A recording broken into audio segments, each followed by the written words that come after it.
You know, it's a great video. Remember Danzig's shopping list from like almost a decade and a half ago? Box of saltines, can of saltines, frozen pizzas. It didn't fucking save. Rice cakes, 1 dozen burritos, Shrek 2 on DVD, 3-liter bottle of Mountain Dew, Yams Cola. I love that thing. Hold on 1 second. All right, we're going to begin. We're jumping into this like now. Hold on. Back again for another discussion. If you enjoying this content, please consider going to my website and clicking a few ads so I can get some pennies in my AdSense account. All right. Please save. You know what? I'm just going to... Yeah, there you go. That's what you want to do. That's what you want to do, man. Well, fuck that very much. It didn't work at all. You motherfucker. You motherfucker. Oh, you know what I could do, actually? Maybe I could do it down here. I'll just copy-paste that every once in a while. That's what we'll do. All right, but at least the setup is working, and everything seems to be honky-dory. No skip frames. Did anybody... we'll see what some comments here. Yeah, I'd like to hear Curtis's story as well, Russell says. Of course, I can provide insight. Okay, great, Steve. So you too, man. We could do that. Wig probably remembers it more. So we'll have Wig and Curtis on to discuss. That's what we're going to do. Okay, great. That's great. I'm all for that. I love it. I think you did a damn good job. Production is good. Cool. Sound is great. Sound looks good and great. Blah, blah, blah. 2-liter bottle of a Mountain Dew. Save it for the episode. Fun to remember. Okay. All right, good. Everybody's good. All right. I have my notes open here. Do I? Jeff? What? Are your notes open? Yeah. Okay. All right. Okay. So, shall we begin with the Danzig Sings Elvis? Whoa, mama san. Okay. All right. So, where to begin? All right. The big question is it good? Do I like it? I know you're not wondering whether I like it. I'm just saying, like, I'm asking myself, do I like it? I fucking love it. LOVEUDELOD. I love it. Here's a testament to how much I enjoyed listening to Glenn do this project. Hold on, let me make sure I got my comments coming in. See, I can't tell. That's so fucking annoying. I thought it was great. Guys, I don't have comments here, so there may be a lag. Maybe I can see the comments on here instead. Yeah, I can see the comments on here. That's what I'll do. Someone told me it was 500 pink and 500 green. Oh, that's so fucking annoying. All right. I thought it was great. All right. Well, listen. I have my notes over here. Okay. Cool. Yeah, I loved it, man. I loved it. So here was my experience. I'm going to share what my experience was. Last week. Okay, before we get to there, I just want to answer a question. I got this in my inbox. I'm just answering questions. Francois Cordaire from French Quebec, Canada, wrote to me. I was wondering why you put French on your Frumess webpage. Unchun, Andalusia. And the answer to that, Francois, is Those are lyrics from a Pixie song called The Baser. Got me a movie, I want you to know. Slicing up eyeballs, I want you to know.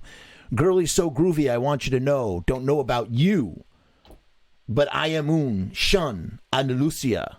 That's what that means. He also asks, is it true that Danzig was asked to play Wolverine? I don't know if he was officially asked, but there was, I believe there was some serious studio consideration for him to play Wolverine in the 90s, around 94, and it never materialized. Merci beaucoup. Merci beaucoup, Francois Cordaire from French Quebec, Canada. Okay. Now, with that all settled, Danzig Sings Elvis. Okay, so here is what was going down, right? So it dropped on Spotify, and I'll be honest, with the last two albums, I was pretty sure I was going to skip this one. I was just like, I'm going to listen to it a couple times the way I did the other two, Skeletons and Black Laden Crown. But I'm most probably not going to pick it up. I'm just going to check it out, see what Glenn is up to musically. And I got to tell you, what was the single? The single was, or what was the promo track was One Night. I listened to One Night, not a fan. Not a fan, was kind of cringy, kind of like, oh, I don't know, man, don't think this is going to hit. Connect. By the way, you're going to notice me, I'm going to be criticizing, I'm going to be critical, but I will never, ever, ever tear anybody down artistically for anything they do. Even the worst piece of shit, I would never tear it down. Because you know what I truly believe? I truly believe if you have nothing nice to say, sorry, no, not true. If you only have mean or nasty things to say, keep your fucking mouth shut. There's too much bad shit in the world. People are making their fucking art. Let them make their fucking art. You don't like it? Then shut your fucking mouth. You want to critically analyze it and talk about its shortcomings? Cool. That's like cool. I like that. I do that myself. I'm going to do that a whole bunch right here. Let's like get one thing fucking straight. Okay? It is not easy to make art. It's not easy to make a feature-length film. It's not easy. I've done it. It's not easy to record an album. I've not done it, but it's not easy to do. These things are not easy, man. You spend an incredible amount of time, effort, energy. You put a lot of money into a project.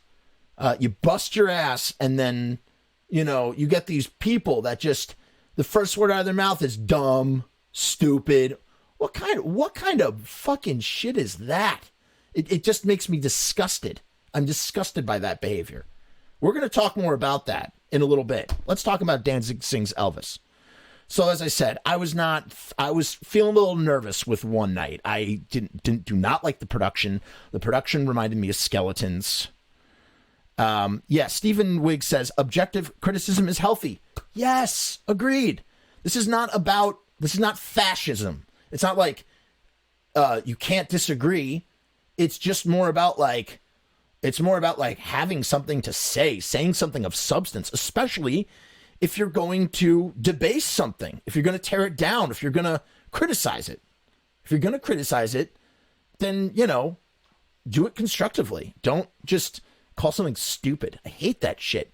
You know when you call something stupid when it's just you and your close buddies and there's nobody else around, and you could like talk more candidly and honestly, and you say, this is stupid. Fine. I do that.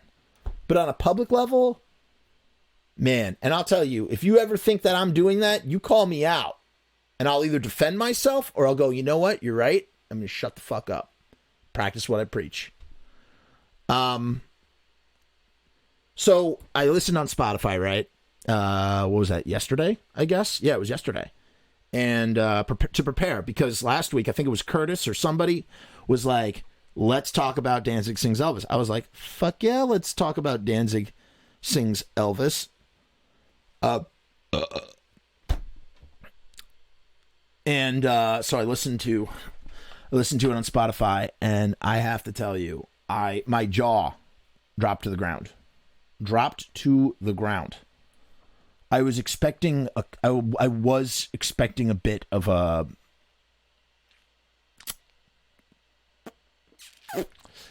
was expecting a bit of a misstep. I honestly didn't know what to expect, but my expectations were incredibly low. Incredibly low. Maybe that's why. Maybe that helped that they were incredibly low. But they were incredibly low. Shit. No. Shut up, Jeff. Uh-oh. Oh, we got 2. No! It happened twice. That's not bad. Okay. There you go. Now I can see my comments better. I like this much better, this view. No. So this is annoying. Oh my God, are we lagging again? No. All right.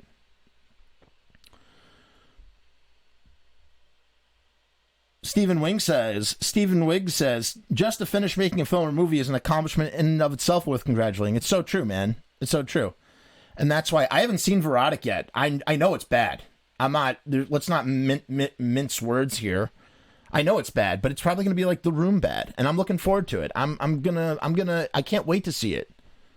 As a filmmaker, I can't wait to see it. As a Danzig fan, I can't wait to see it. As a fan of like The Room or movies that are so bad that they're good, one of my favorite things. I mean, there you go. There's art objectively from different points of view. There is some art that's so bad that it's good and it's celebrated for how bad it is. You know, what's up, Rue? How are you? That is, that's just something, there's something to be said for that, you know? All right, so Danzig Sings Elvis. So I'm listening, right? I'm listening to this album, and I am just blown away by what Glenn is doing here. And I wrote down notes. I wrote down a lot of notes, people. But here are some general things. Hold on a second. All right. So I'm planning on, all right. There was this review. I don't know if any of you saw it. Some of you did.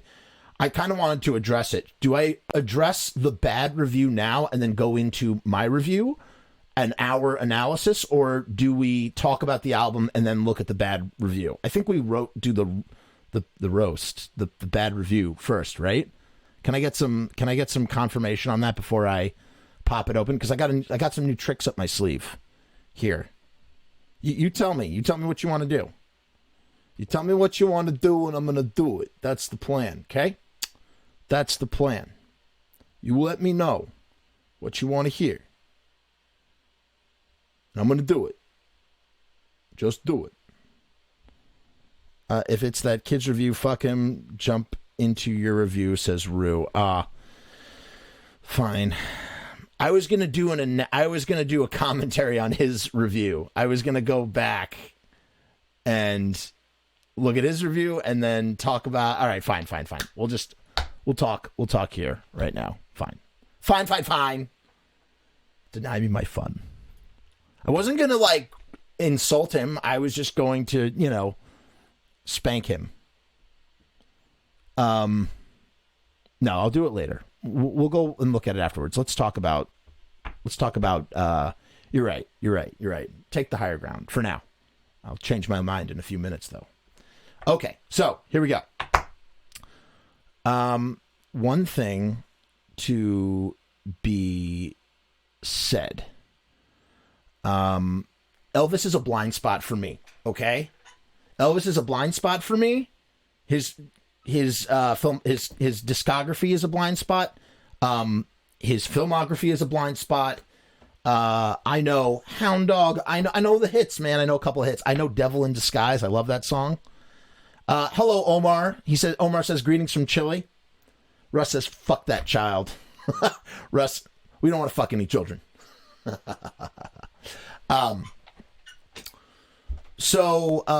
Elvis is a blind spot for me in general. The truth of the matter is I'm hearing a lot of these Elvis songs, some of them for the first time, as covers, as Danzig covers. How about that for it? How about that?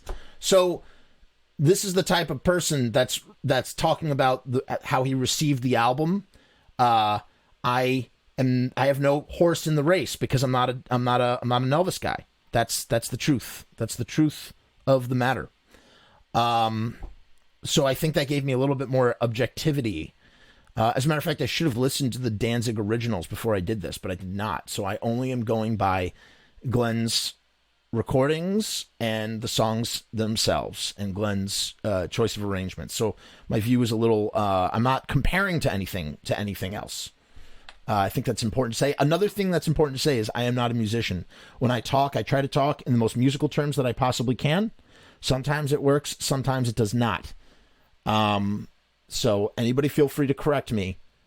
I do not always know what I'm talking about. Most of the time I don't know what I'm talking about. Okay. So here are a couple critiques. Here are a couple of, I'm going to go with some of the down stuff first. Okay. Much like Black Laden Crown, much like, Skeletons, I did not like either. Both of them are misses for me. Skeletons and Black Laden Crown. We've talked about this already. Black Laden Crown, I think the material is just very generic. It just doesn't, it's not like the great songs that Danzig used to write. I feel like he took a lot of leftover scraps and cobbled them together in an album. That's the truth. Skeletons do feel like demos. I've heard that said before. They do. They feel like demos. They don't feel mixed properly.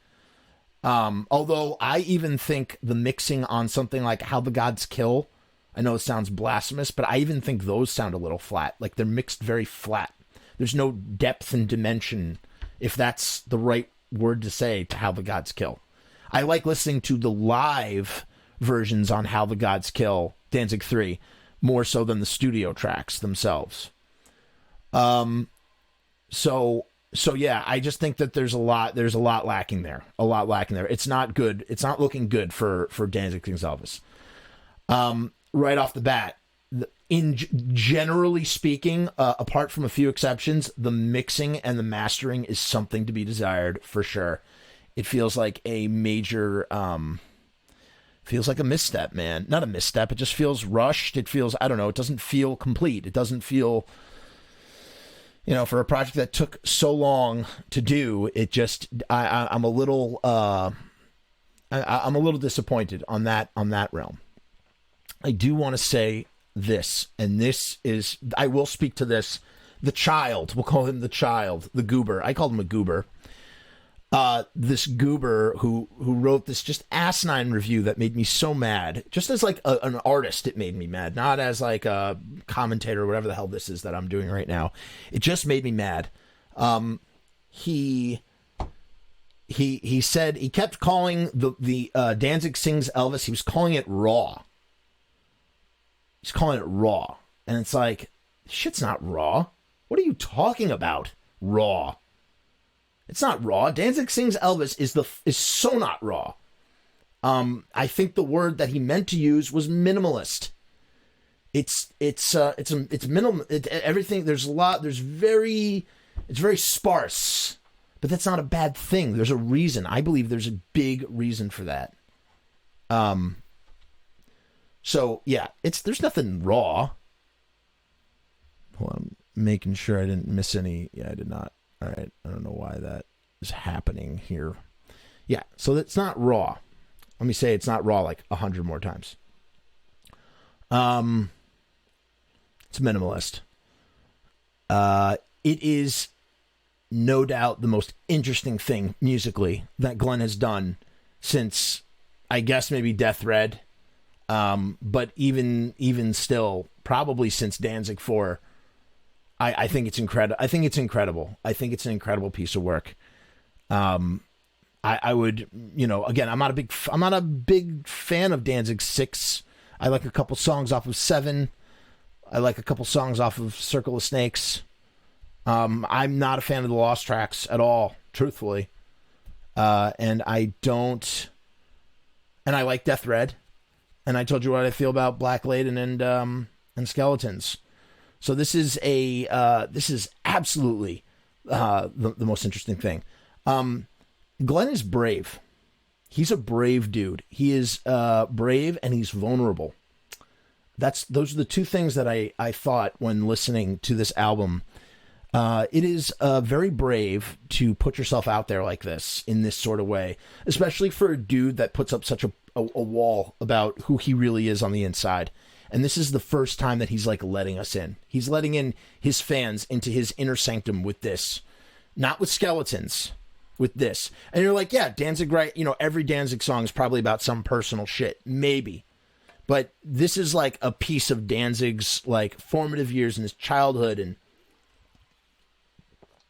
growing up and his influence. And there's something about like the songs that he picked specifically. And the fact that here he is presenting his voice the way he does, especially after all the criticisms he's received for his voice. It's ballsy, man. It is a ballsy, brave thing, and I applaud and salute it. I do. I really, really do.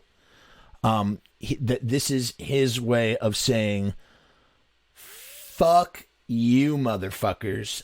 Fuck you. And listen, look, let's not mince words. Danzig's voice has been ravaged by the way he sings. Ravaged by time, by the show's wear and tear. His voice is incredibly weak now. It is. It's not what it once was. The only thing he can do, as we've talked about, he sings those Misfits songs phenomenally. But ask him to sing "You and Me" now. He couldn't sing that shit. I don't think he could. He would. There are probably a lot of Danzig songs he probably can't really truly sing. He takes his mic and he's like, sings a couple things, and then he holds it out to the audience. I mean, he's always done that. That's part of like the audience participation.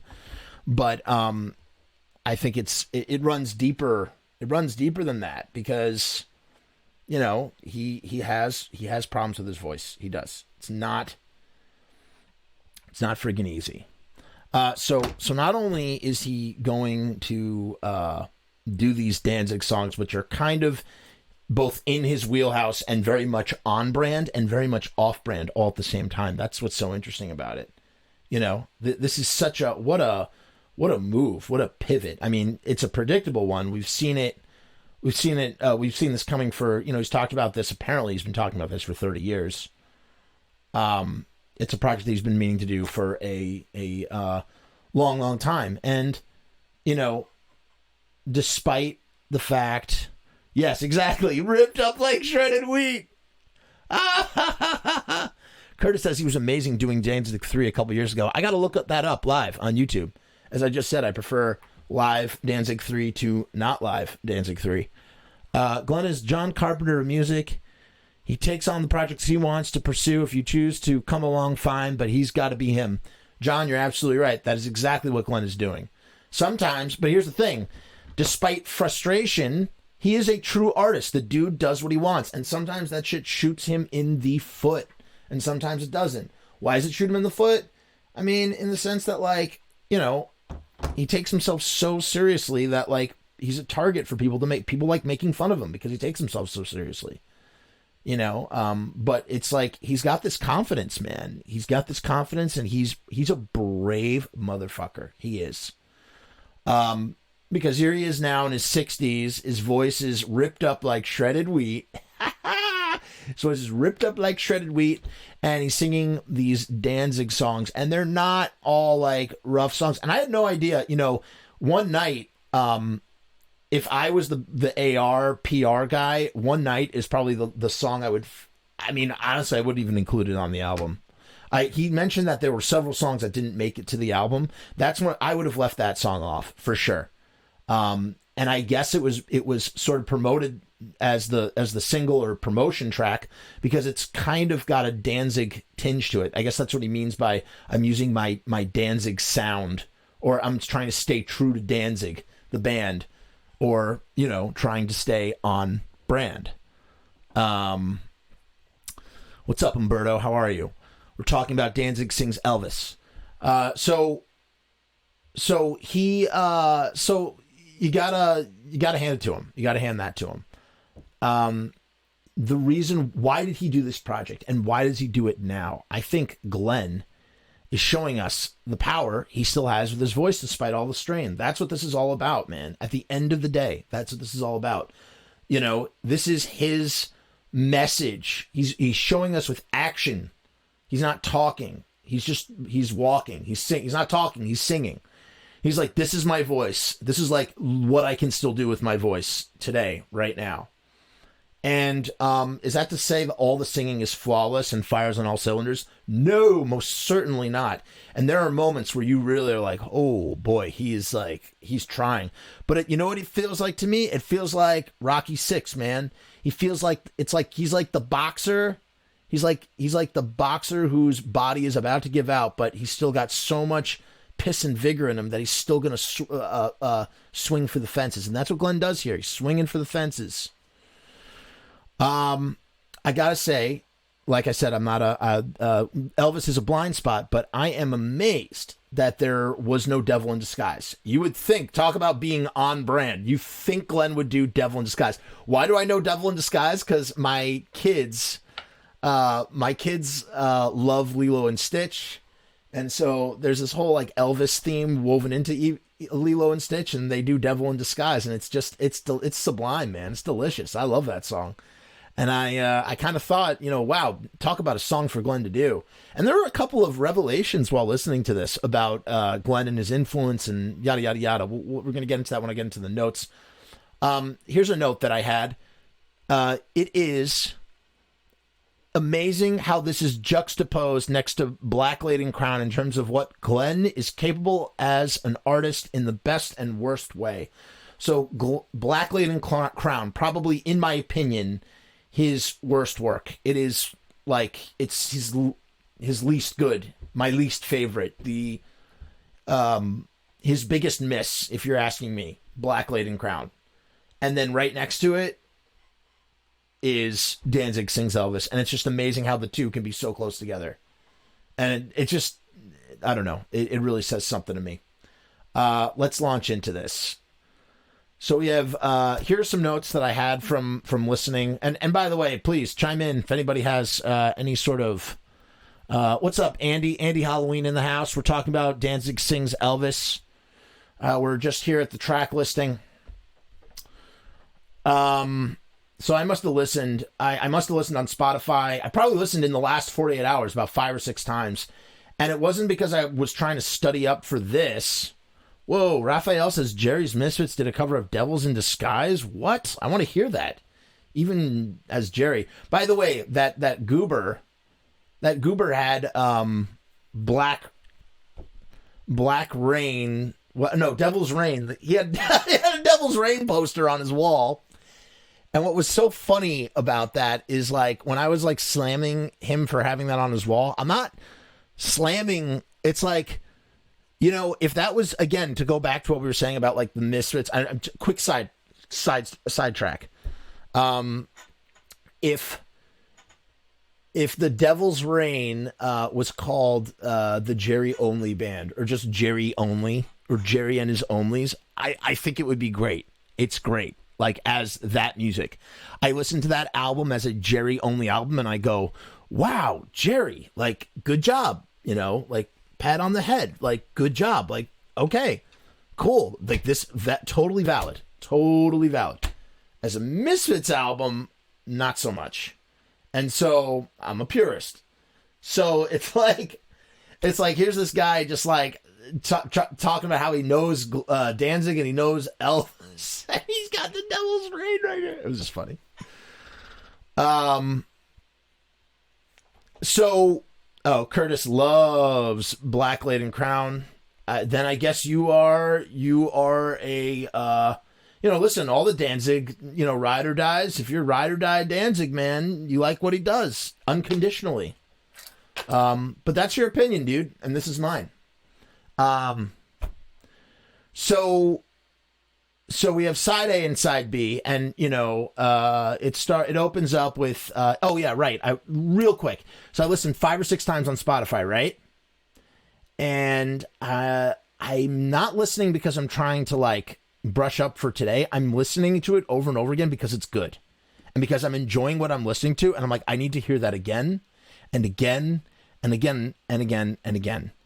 And so it's like it says something, and I suddenly realized, I was like, I need to own this. I need to buy this album. I want to own it. Like I said, maybe I won't need it in the future, and I can sell it, and I probably sell it for more than I bought it for. But more importantly, with everything that's going on, not to talk about all the shit that we hear about all day long, record stores are in desperate need of sales, motherfuckers. And so even if I was not going to, even if I was just going to listen, even if I didn't want to keep the record, just on principle alone of buying the record and supporting a local record store. If you go on eBay right now, there are record stores still selling copies at reasonable prices. So go and seek out this album and purchase it, man. If you don't like it, you'll be able to sell it for more money, because it's definitely going to sell out. And once those vinyls are gone, they'll shoot up in value. But now is the time. Record store day just passed. Now is the time to support your local record store. And so that's what I did. I don't even know where the record store was. It was somewhere on eBay. And I went and I bought myself a copy of the black vinyl just to have it. So, it's not even about like whether I have buyer's remorse later. There's many reasons to buy this record right now. And one of them is we need to support independent businesses that are just getting fucked so hard right now. I'm all about streaming on, Andy agrees. Everybody's agreeing. Yeah. Huzzah! Okay, I just had to say that before we get into the track titling tracks. Curtis, question, do you know how many copies, Andy, do you know how many copies are on black vinyl? Anybody know how many copies are on black vinyl? I'm just curious to know. Somebody let me know. Because I think it's 500 green, 500 pink, 1,000 black. That would make me feel really good if it was 1,000 black. I don't think anybody knows how many are on black. But if you do, let's hear it. All right, enough fucking... All right, 1,000, great. All right, I'm happy with that. So I have a 1 of 1,000. That's good. I have 1 of 1,000 of my Walk Among... I'm not a collector, but I have 1,000 of Walk Among Us, Death Red, and Danzig Sings Elvis. That's pretty cool. I really should have gotten the green. I regret it, man. I regret not getting the green. But all that was available was black. And, again, I'm just glad to own it. I was told much less on color. What? So there's even fewer on color. Fewer than 500. We'll keep that a little secret on the internet. Okay, guys, we're talking about the track listing. Side A. It's So Strange. Here are my notes. So right off the bat, for the most part, of this, 500 pink, 500 green, 100,000 black, says Andy. It's so strange. Voice is amazing. Not singing beyond his means. For the most part, Danzig is not singing beyond his means. His voice strains. His voice breaks a little bit. Not breaks, but it strains. You can feel the strain in the performance. You really can. Even with all the bells and whistles and polish they try to put on it, you can still feel it. Because why? Because even though it's minimalist, there's still a lot of production going on, but it's just Glenn's voice. That's what this album is about. It's just about Glenn's voice. That's why he's doing this album. It's not about just covering Danzig. Covering Elvis. It's about, I am going to showcase my voice in the most vulnerable way possible, with the most vulnerable material that I can. I wrote, actually, not singing beyond his means. I guess on Is It So Strange? Not singing beyond his means, but sometimes he does. Haunting piano chords, bar chords. Who's the musician here? So this is the thing I kept noting. It seems like he's hitting like major notes or bar chords, like dun, dun, whatever. It doesn't feel like little light individual notes. It feels like he's... Whatever you call those. Are those called bar chords? Like just the way you have a power chord on the guitar? I don't fucking know. Someone tell me.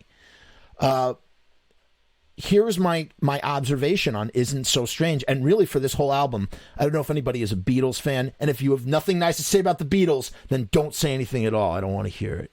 Because I fucking love the Beatles. That's right. I love the Beatles. This is Glenn Danzig's Plastic Ono Band. So John Lennon leaves the Beatles, 1970, does Primal Scream Therapy, and then goes into the studio with Klaus Vormann and Ringo Starr, and with piano, bass, and drums. Essentially, he records this raw in emotion but not raw in production. Again, raw does not equal minimalist. Minimalist does not equal raw, motherfuckers. It's just very, very basic instrumentation. It's really all about his voice and his melody, and it's backed by piano, bass, and drums. And I felt that this is Glenn Danzig doing his John Lennon doing his Plastic Ono Band album. That's what this is overall. And that's what Isn't So Strange. The opening track reminded me of almost like Mother. Mother, you left me. And that's just John Lennon. He's just bang it. Check that out, by the way. If anybody's into the Beatles or likes John Lennon, check out Mother off of Plastic Ono Band. But he's just, it's just piano, man. It's piano, a little bit of bass, and a little bit of drums. And I don't even remember what the other instruments were on Isn't So Strange, even though I listened a bunch of times. But it's just it's very sparse, man. It's very minimalist. Track number 2.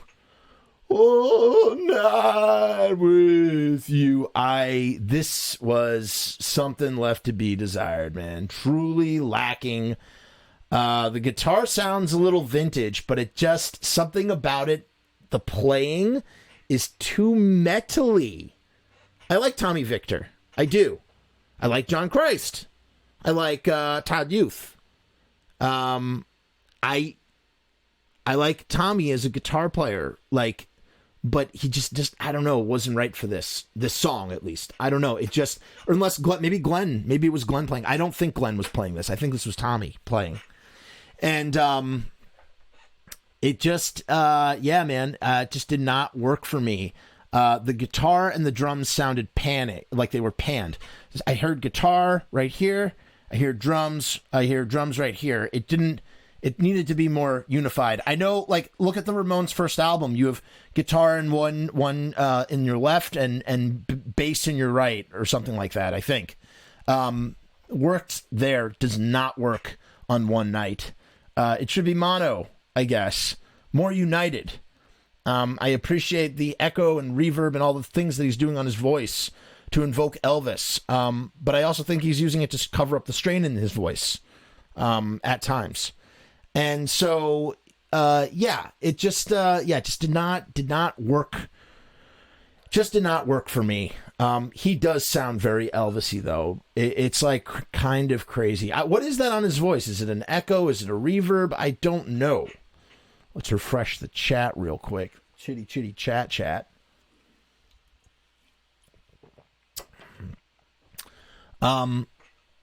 Yeah. So I just this could have been left off the album. It could have, honestly. Leave it off. Lonely Blue Boy, track number 3, again with the piano bar chords. Here's my question. Is Glenn subversively singing about his feelings, whether he realizes it or not? Admits it or not? Would he ever actually admit that? I don't know. Why did he pick Lonely Blue Boy? Because it fucking sounds cool, that's why, motherfucker. Andy Halloween says reverb, a lot of reverb. Yeah, okay, so yeah, his vocals are drenched in it, top to bottom on this album. Not a bad thing, mind you. Definitely used to hide some of the strain. But again, this is just his voice, and just his voice. I mean, really, just his voice on this album, on some of these songs. And there are some songs where he is owning that shit like a motherfucker, and then there are other songs where it's tough. It's not easy for him to do it, and you can tell.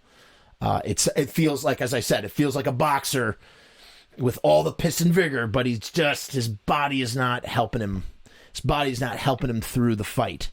But so Lonely Blue Boy, why pick that song? Why pick a lot of these songs? If anybody believes in psychology, is there some sort of psychology to these choices?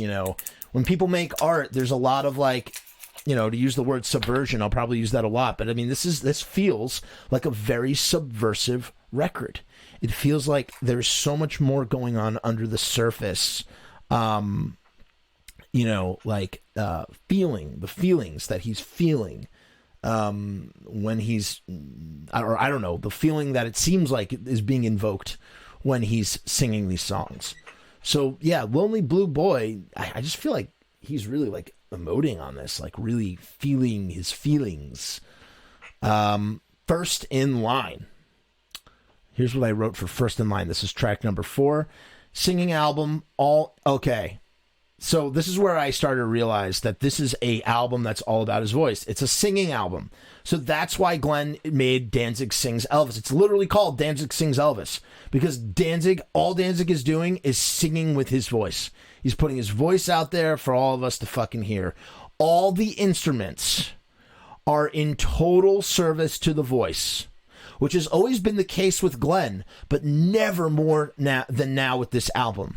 That is the point that people don't get. So when people there's a lot of people that are feeling let down. There's some people who probably thought they were getting a Danzig record. There are some people who are just like, whatever. But this is the secret sauce right here. He's doing he's doing a singing album. He's not doing instrumental album. He's not doing an album with heavy instrumentation. He's doing an album that's all about his voice and featuring his voice. Curtis says, Lonely Boy Blue reminds me lyrically of 13. Interesting. I'd have to look up the lyrics. I don't even know what they really were. I just, lonely blue boy, just singing about being a lonely blue boy. As I understood it, he wrote 13 actually really, really quickly. I know that Elvis didn't write any of his songs. He did have, Glenn claims he arranged a lot of his songs, but he did not write them. However, I do know that Elvis would split the publishing with the songwriters. He'd go, hey, I'll cover your song if you give me half the publishing, which was a really smart move because he was basically leveraging the Elvis name for half of the creative publishing of which he was not a part of. And so he owned a lot of those songs that he sang. It was a genius idea on Elvis's part. Genius business move. So yeah, I think that's what people misunderstand more than anything about this album. It is a singing album. Number 5, Baby, Let's Play House. Now, mind you, like I said, I hadn't heard any of these songs. I just saw the title. So when I saw the track listing for what was on this thing, I'm just like, Pocketful of Rainbows. Baby, Let's Play House. This is the guy who writes like Black Skulls, he read like Skull Forest and like Black Angel, White Angel, or and now he's got these songs. Baby, Let's Play House. He's a lonely blue boy. Love Me? Pocketful of Rainbows? It just was like shocking. And then to hear it. All right, so it starts. Stephen Wigg says, similar to the Beatles, John Lennon's vocal approach. Slapback delay, double tracking the vocals, comb filtering. Well, John Lennon invented double tracking. I don't know if there's how delayed we are on Pocketful of Rainbows makes Damie Glenn giggle. Yeah, it made me giggle too because I'm like, Glenn singing a song called Pocketful of Rainbows. But let me tell you something, that is punk as fuck. Like what this is like so punk as fuck. Like what he's doing is so badass. It's badass in the sense of like I just like am gonna do whatever the fuck I want to do and like I don't know, there's nothing more punk rock than being a 60-year-old Glenn Danzig and being like, I'm going to sing Pocketful of fucking Rainbows because I don't give a fuck. It's great. I love it. We're going to get to that in just a moment. Baby, Let's Play House. All right, so we got some upright bass going on, and it is awesome. I love hearing this upright bass. It relaxes me as I'm listening to it. Everything sounds vintage. I don't know. I can't speak to that personally, but it sounds like for the most part, much like the Death Threat album, it sounds like, and the Death Threat album did not sound like he was using vintage gear. Maybe it was because he was doing like modern sounds with vintage gear, but everything feels like, has like an older feel, vintage. Everything feels like every like amplifier that he was using had a tube in it or something. It just really truly feels whatever instruments he chose were the right instruments for this album. So we get some upright bass. Everything sounds vintage.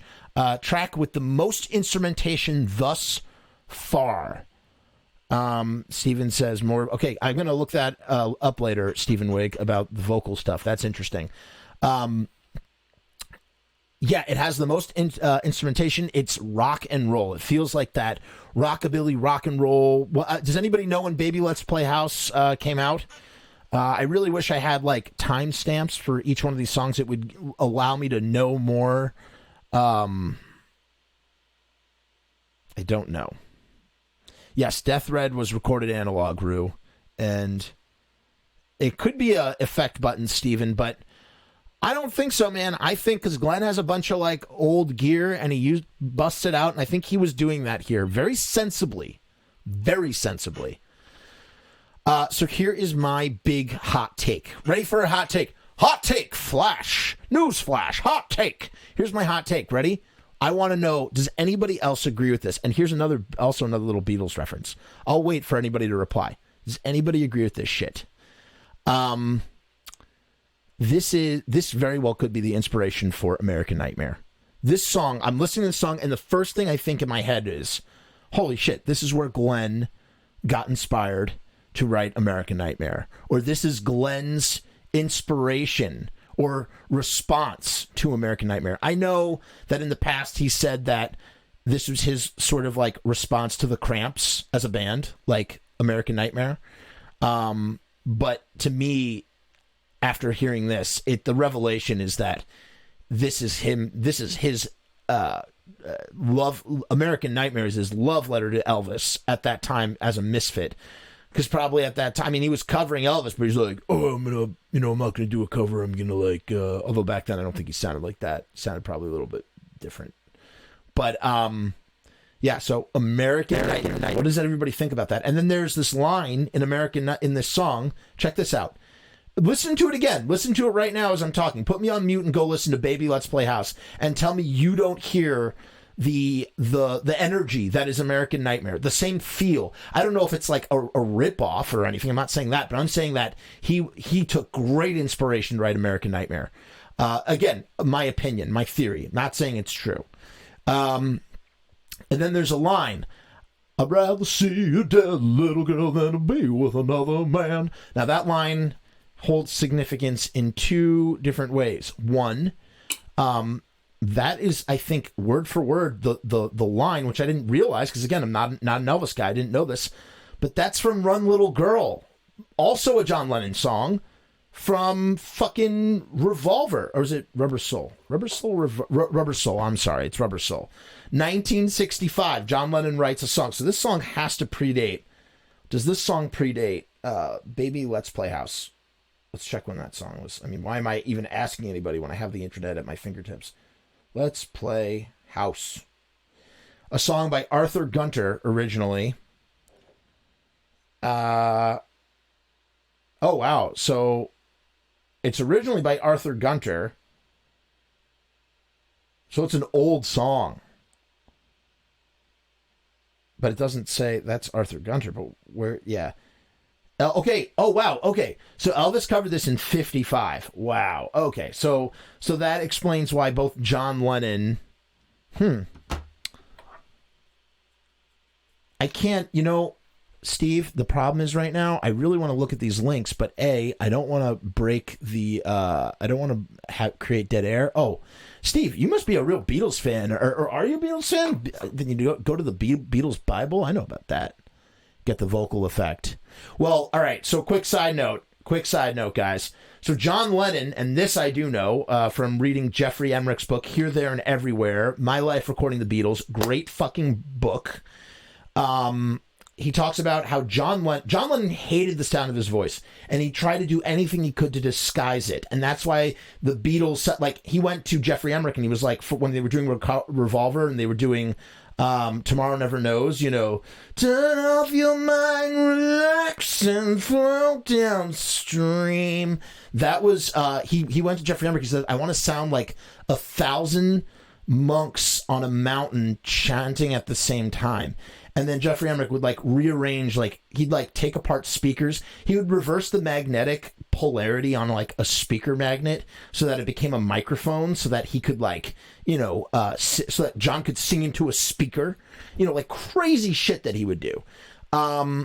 So yeah. So I guess John John in Run Little Girl, he says, I'd rather see you dead, little girl, than be with another man.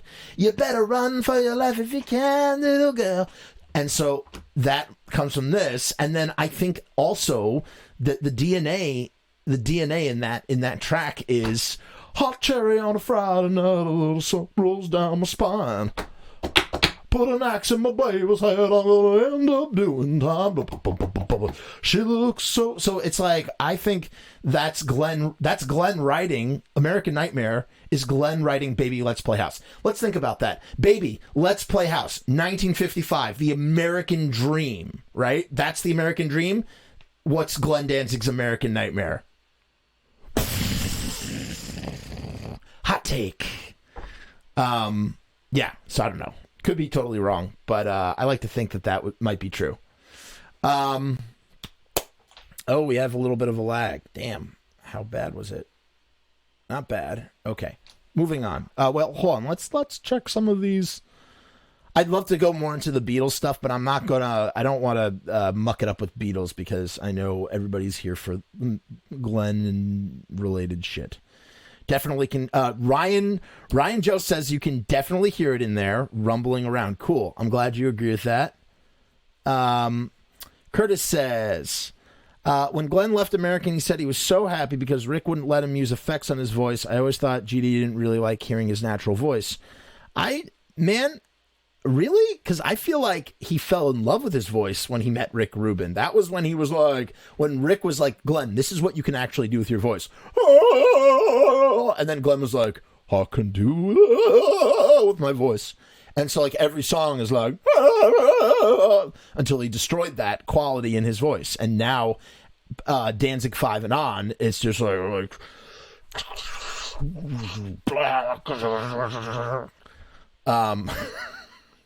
Five Finger Crawl. I mean, it sounds like he's swimming through electronic water. You don't need the links necessarily. Slap back as the style much more than reverb. Okay, gotcha. Thanks, Steve, for that.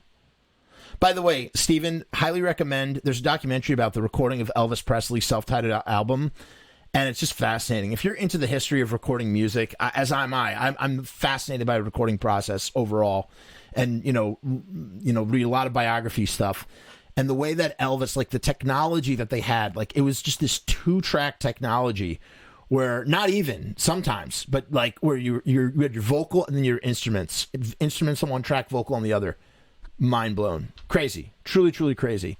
Steve says, I remember when he started going digital and working with Orgy producer and talking about finally sounding more like the voice he heard inside his own head. Yeah, I think that was kind of like bullshit because so here's the thing.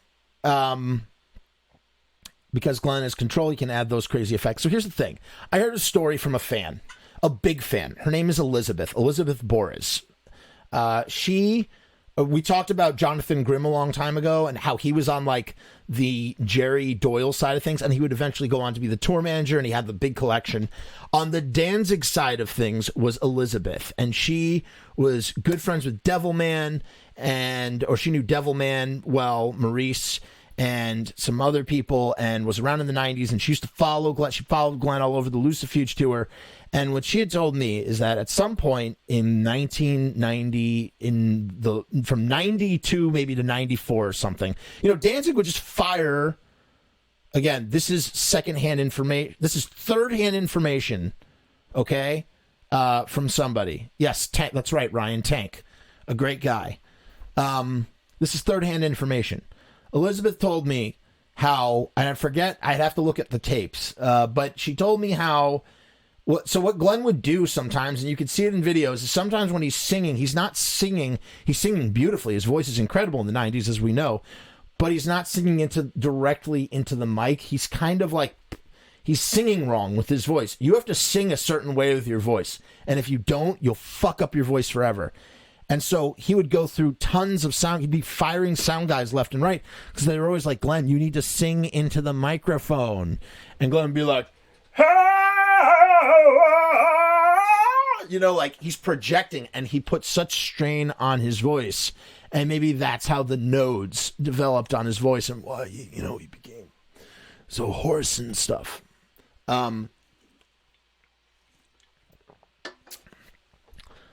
So yeah, I don't think that's how Glenn maybe that's how Glenn wants to spin it, that's how he hears this voice in his head. But like I'm pretty sure he blew out his voice because he wasn't singing the right way. And he, would just, again, the most incredible, powerful voice ever, but not, if you have an incredible, powerful gun that you just fire all the time and you don't clean out the casings, it'll jam and go crazy, Sorry, that was kind of a weird analogy. How did that go again? It went, Steven says his nodes got ripped up like shredded wheat. That's right. And it's truth for Danzig, but I mean, there's truth and there's cause and effect, people. There's cause and effect. That's the truth. So, any which way. Oh, man. I hate it when that happens. Back to the album at hand. Yes, definitely blew it out. Love Me. All right, so here's so this was interesting too. Very slow, beautiful song is Love Me. But Baby Let's Play House is great. I loved it. That I think it was around the first time I was listening that I was impressed with Is It So Strange and Lonely Boy Blue. But I think it was, and First in Line for somewhat, but it was around Baby Let's Play House that I was going, oh my God, he's really, like, the vision that he had for this thing. It's good. This is really good. I'm really enjoying this. Then we get to Love Me, and it says something that Glenn does so many songs now about love when he doesn't have it much in his perfect work. What is an idea of a Glenn Danzig love song? I guess Her Black Wings, Girl, Unholy Passion, Human Pony Girl. That's like the type of shit that, Glenn is Vampira. Over the years, the things that Glenn has writes, Succubuses. Oh, Wicked Pussycat. The only rap song that Glenn Danzig has ever done. Listen to Wicked Pussycat, and I guarantee you, listen to it if it was a rap song. It's a friggin' rap song. It's crazy. Sestinas, of course. Why did I forget? I was about to say Sestinas. We're going to talk about Sestinas in a minute, actually. Yeah, Sestinas. That's Glenn. That's Glenn writing about love. So here, all of a sudden, now Glenn is doing a cover album, and there's so many Elvis songs out there. Why is he choosing all the love ones? Probably, maybe they're loved ones from his childhood. Maybe they're loved ones that evolve around feelings that he had. I don't know. But he's singing a song. This is Glenn Danzig singing a song called Love Me.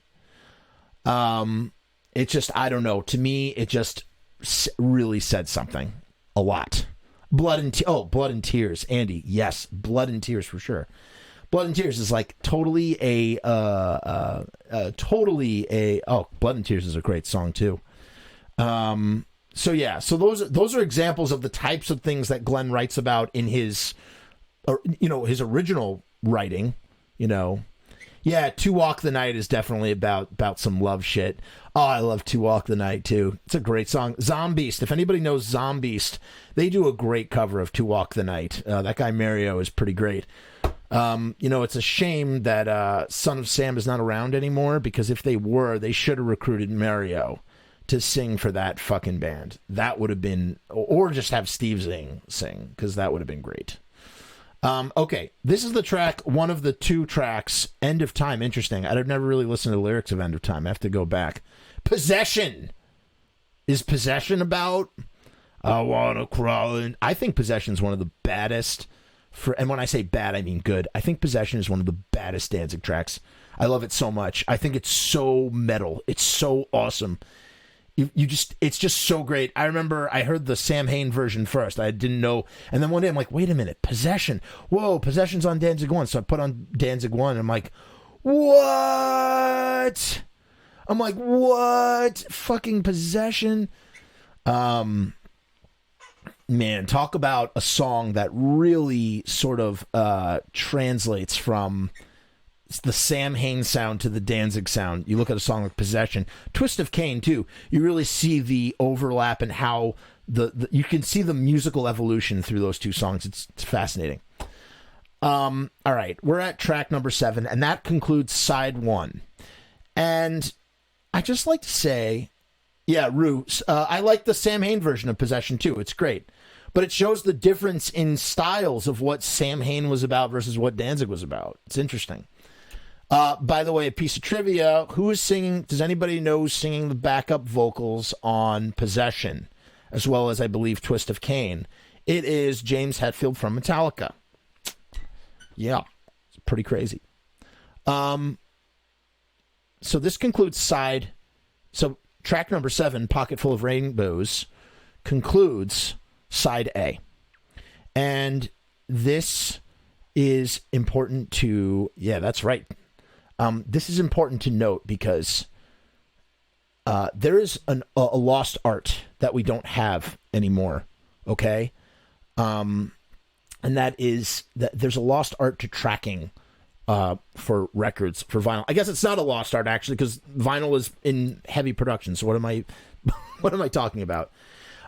Tracking, though, tracking and side A and side B were like, there was a lot more emphasis. It was way more of an important thing back in the day than it is now. Not as much. In the age of okay, here's what I'm trying to say. Sorry, I'm not talking right.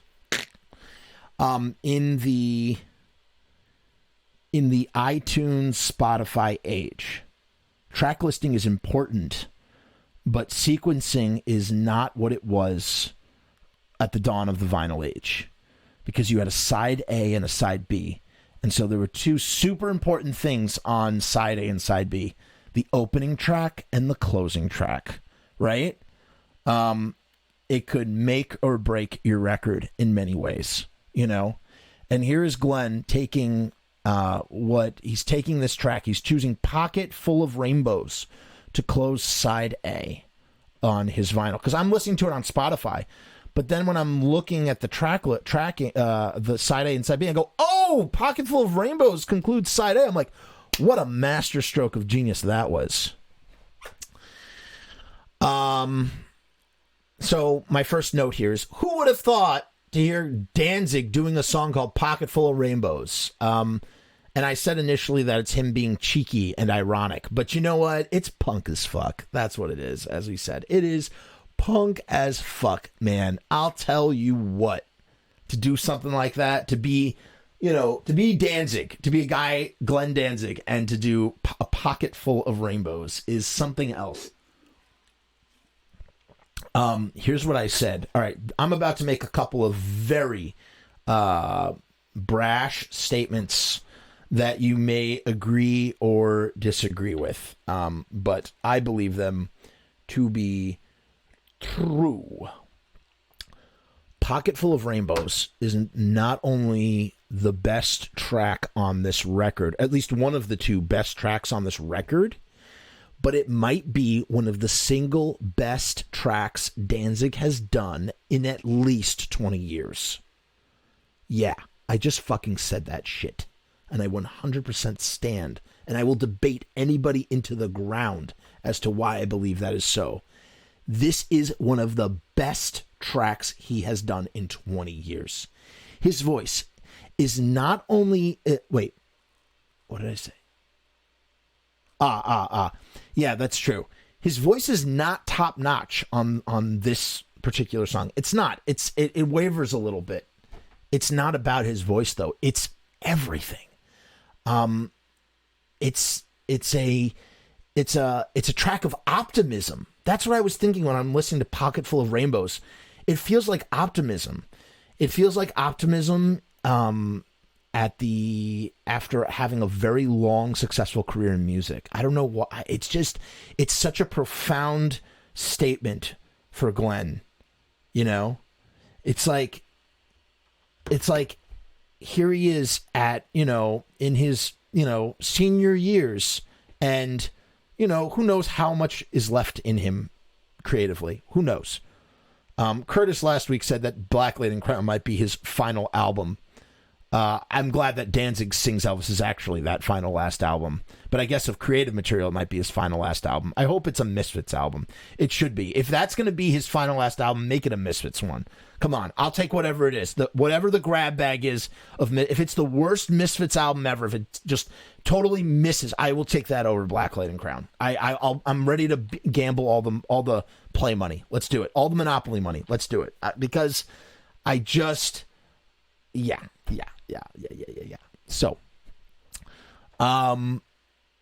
this is a side of Glenn that we've never seen before. Pocketful of Rainbows ever, and it's just. There's Curtis.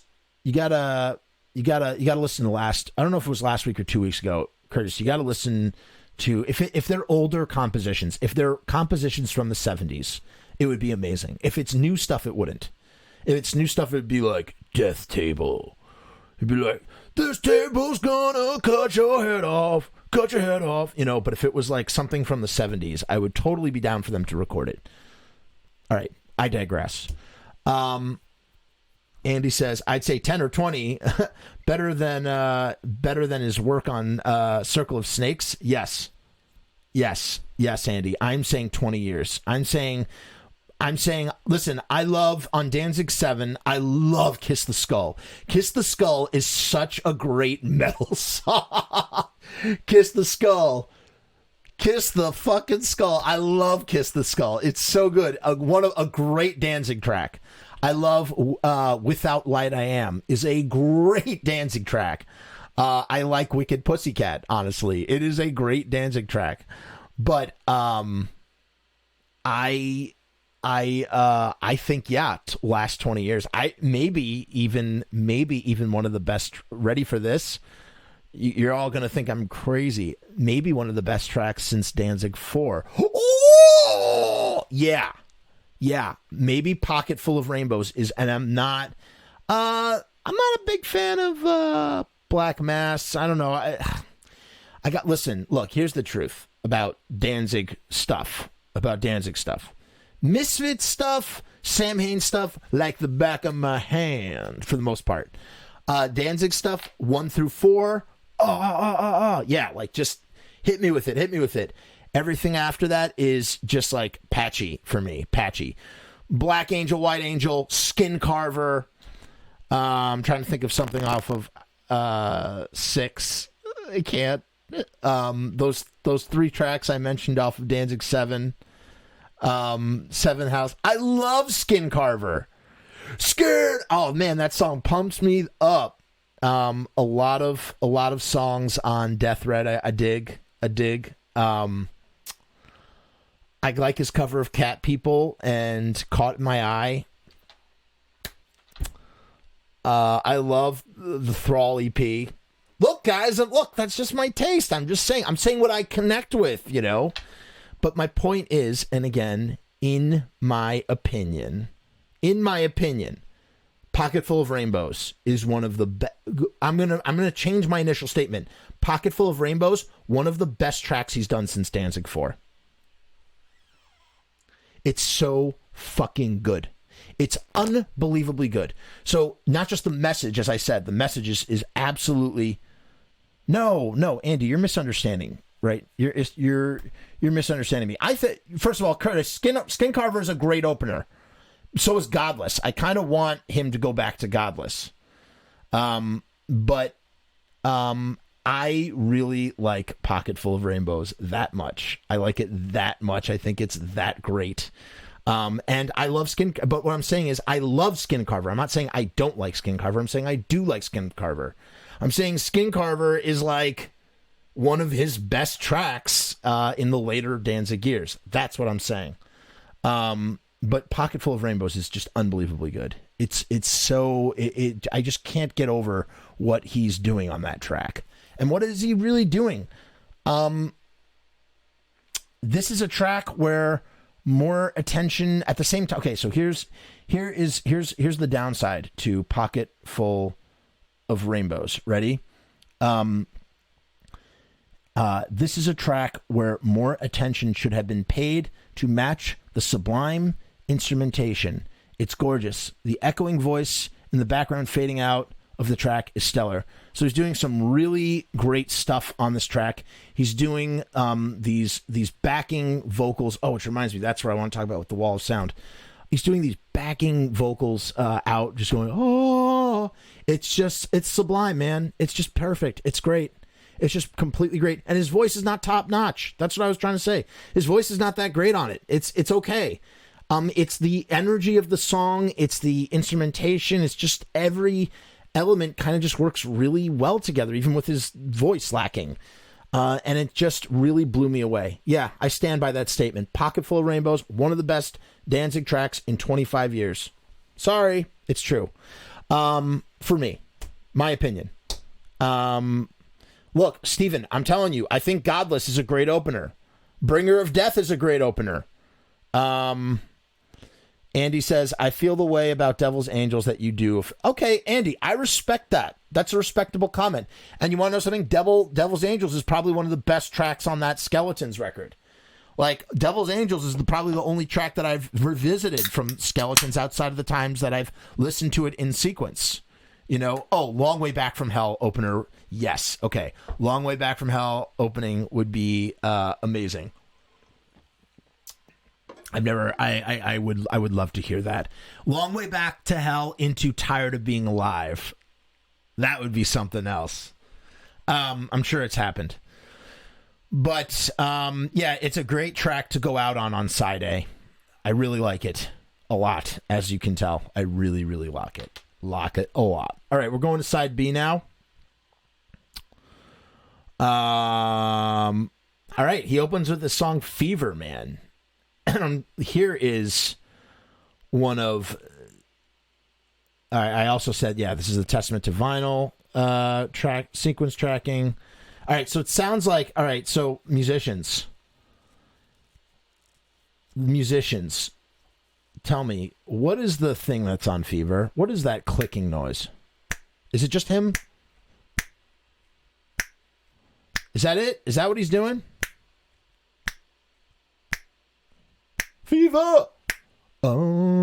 Fever. What is that? It sounds like a click track. I don't know. I don't know if it's a click track or if it's him just somebody who's like a Ringo Starr human metronome is going like this. Fever! But it's pretty freaking great. I really liked Fever. We got a stand-up bass. The stand-up bass and the click are all about service to the voice. So here's a track where the voice is number one. It's just out there, front and center. It sounds great.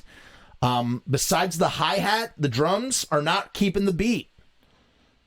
Russell says there's snapping on the original Elvis version. Steve says the way he would run out was the best. I mean, I've only seen VHS, but yeah, at least in 93 when he would get pumped up and like, for Godless and do the whole, but I've not seen the borderline power slide, in videos, but I do like Jerry Only's power slide. Yeah, I loved Fever was another standout track here. Okay. Drums minus the hi-hat are accent. They have no place keeping the rhythm. And that's true, man. It's just so beautiful to hear percussion that is not servicing the rhythm. It's servicing the voice. It's just there as an accent. Just the little hints. And then the hi-hat comes in. It's just like... And it's great. It's great. I have this stuck in my head. Now I have to listen to the Elvis original. Because I've never heard it. I don't think I've ever heard it. And the best part at the end, I love the lyric. You give me fever. And then he says, what a lovely way to burn. Which is such a Danzig thing to say. What a lovely way to burn. You give me fever. What a lovely way to burn. I love it. That was good. That was really good. Side B, track number 2. When it rains, it really pours. Okay, this was a big miss. Huge miss for me. It feels clumsy. A track like this is when I'm thinking, wow, Glenn needs a co-producer. sadly, he will never let anyone else take the reins. But that's just... Damie says, unexpected choice, but rar. Damie, which are you talking about? Fever or what? I guess you're talking about Fever. Andy's Halloween says, the Cramps set the bar too high for me on this one. Andy, are you referring the Cramps cover Fever? I would like to hear that. That sounds interesting. I would like to hear the Cramps covering Fever. Well, in any case, when it rains, it really pours. Yeah, just, whew, did not work. Did not work for me. Here's what it felt like. This is the honest truth. It felt like it was recorded last after some other studio stuff. Yeah, Fever, right? Yeah, unexpected choice. Okay, I just think it's great. I don't know what would be expected or unexpected because I don't know Elvis that well. But when it rains, it really pours. It feels, you know what it feels like? It feels like they did a bunch of tracks, because I know he was recording this for years and years and years, right? So maybe he was doing some because every time you go in to do Skeletons or Black Lady in Crown, you do a couple Elvis things, right? So he probably, this is what it feels like. I'm not saying this is what it is. This is what it feels like. It feels like, really, Curtis, I'm blown away. Hey, to each his own, potato, potato. But man, that's nuts. I really did not rub my rhubarb the right way. It feels like he was recording some, Black Lady or Skeletons or whatever, and he's like, hey, Tommy, let's do another Elvis number. And they just quickly ran this off. The guitar overpowers everything. I feel like the guitar is it's too loud. It's mixed too loud. It just didn't, it's filler, man. It's filler. I think it would be better left off. Just my opinion. 3, Always on My Mind. Here's that other track that is right there with Pocketful of Rainbows. I mean, right there. Just really, truly, Always on My Mind. Wow, what a standout track. This is when Glenn's voice is really just firing on all cylinders, man. I mean, all cylinders. This is when Glenn goes to the public, the John Q public, who are just bashing him and shitting on him and just talking about how much his voice is ravaged the way that we've done week after week. So to us, and he's going, fuck all of you, I can still use this voice. There's still some sing left in my voice. And he has some sing left in his voice. And this is the track where I have to take back a lot of my comments of like, oh, Glenn's voice fallen off and whatnot, because I guess it really hasn't. This completely blew my mind. I was just like, how is he doing this? Like with you hear his speaking voice, and you're like, how does he get his voice to that? How many times did he do that take? So Curtis says, Always on My Mind was recorded many years ago. Do you know when? When was that supposedly recorded? That I'm curious to know when he recorded that. That's interesting. Okay. Even still, his voice was ravaged years and years ago still. And yeah, it's not it's really great though. It's really, really great. I have another hot take for Always on My Mind. Curtis says it's been on YouTube forever. Really? Whoa. I feel like so out of the loop on this. So here's what I wrote. You can really see how, so for weeks I've been talking about the little spoken about heavy Doors influence on Glenn Danzig. Glenn Danzig heavily influenced by the Doors as a young man, maybe in the 70s. He does not, Raphael came through with the link. And you could tell why he put it on there, because it's so powerful. Always on My Mind. It's like he needs that song on there to like really carry the album, and it does, along with Pocketful of Rainbows. The fuck was I just talking about? The hell? had a mental pothole because we were always on my mind. Danzig's voice. Right. We're talking about influence. So, in the 70s, Glenn was influenced by Black Sabbath, and he's influenced, another Velvet Morning. So it's new. I mean, it was he recorded it within the last decade. Because that was right around the time of, so maybe he recorded in 2014, 2000. So it's still that my statement stands that it's incredible that Glenn sang this shit in recent time. That it's a testament to his voice. In the 70s, Glenn was very influenced by the Doors. You can hear it on incredibly early Misfits recordings. The dude was a Doors nut, whether he wants to admit it or not. We know he was a Danzig nut. We know he was we know he was an Elvis nut, and we know he is a Black Sabbath fiend, junkie, whatever, in addition to all the other punk rock and whatnot. But here is the track where he's basically saying, because there's the other thing about this album. This album it's a biography, man. It's an autobiography of Danzig's influence as a boy, when he was younger in life. And here he is, just nailing it home with how much he is influenced by Elvis. Truly. So here's my hot take. I say the backing echo is beautiful again. Two of the best tracks have it, these backing vocals, the two best tracks. Here's where I think that the wall of sound approach would involve more of that, I would imagine. This is where I could see Phil Spector's wall of sound just crushing everything in the best way possible, just kicking ass, along with Pocketful of Rainbows. This album could have really used the wall of sound production. Even with the minimalist, I mean, look, Phil Spector produced Plastic Ono Band, that minimalist John Lennon album I was talking about. Damie, what if I told you he did do a Doors cover?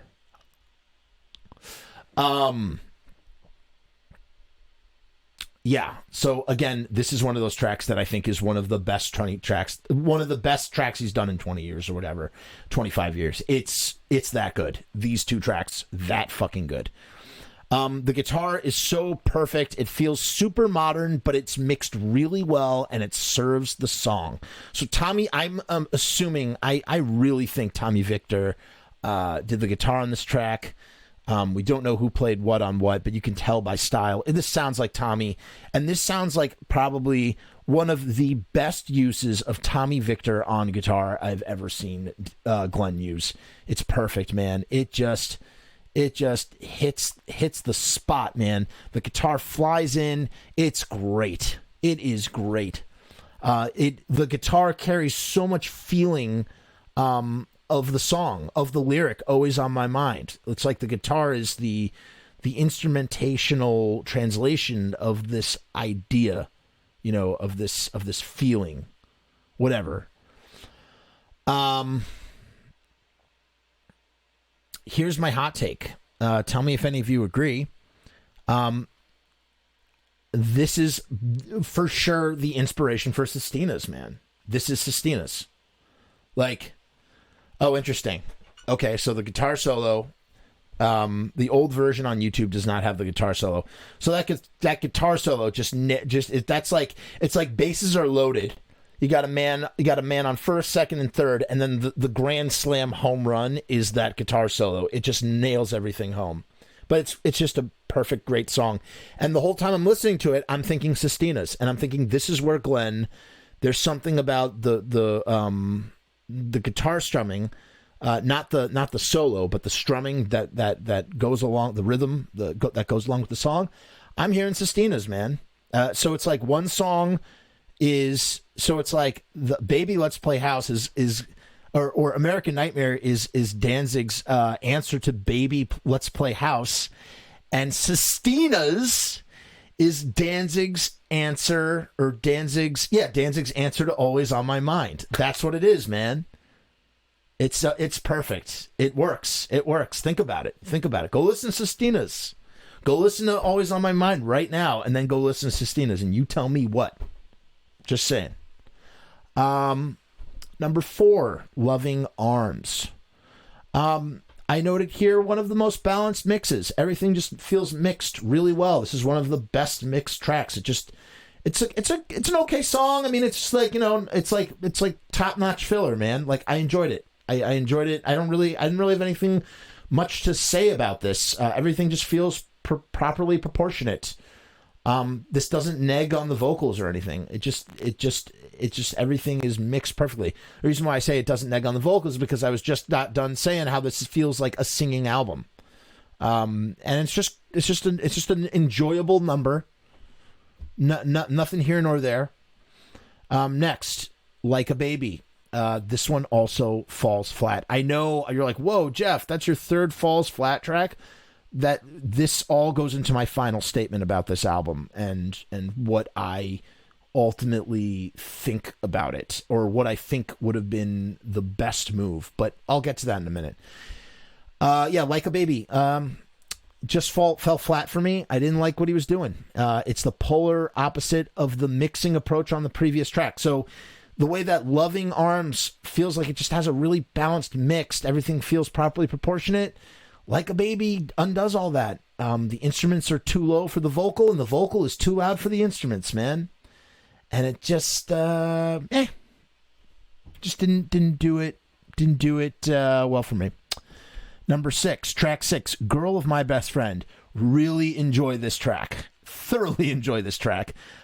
I said that this is the perfect example of modern Danzig metal guitar tastefully covering Elvis in the way Glenn intends to make the song of his own. So Glenn in interviews is always like, yeah, when you're recording a song, you got to make it your own. It's really important, and that's what I do, blah, blah, blah, blah. And so it's like, this is like Glenn walking the walk that he talks.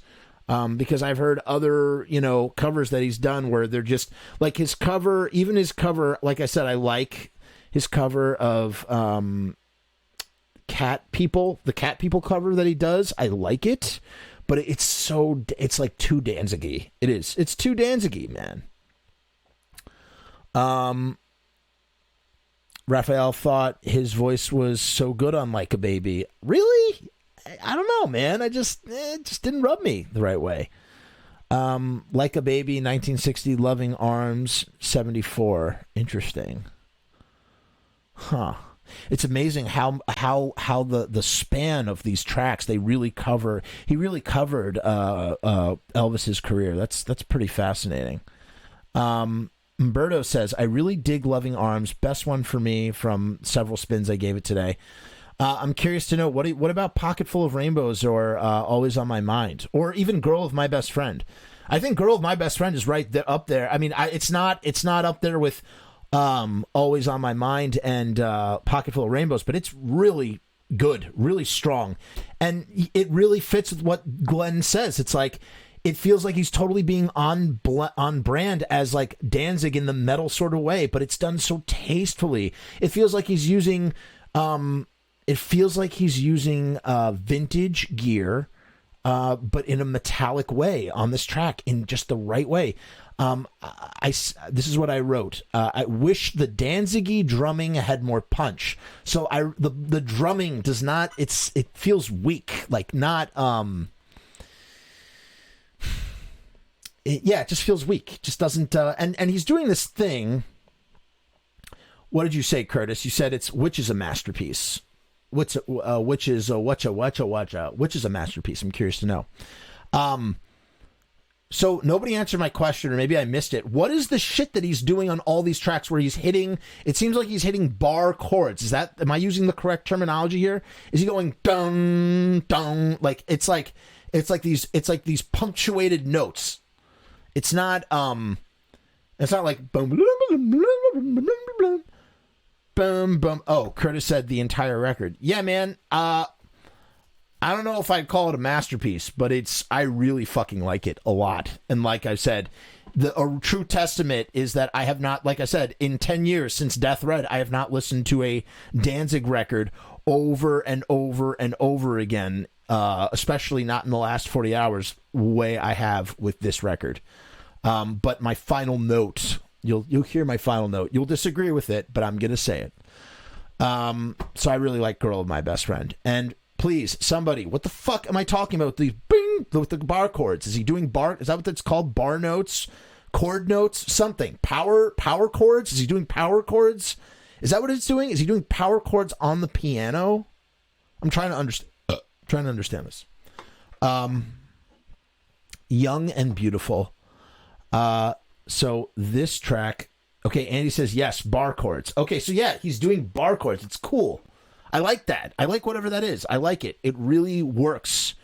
He uses the piano to punctuate. He's not using the piano for much rhythm. It's just to punctuate his singing, and I just think it works really well.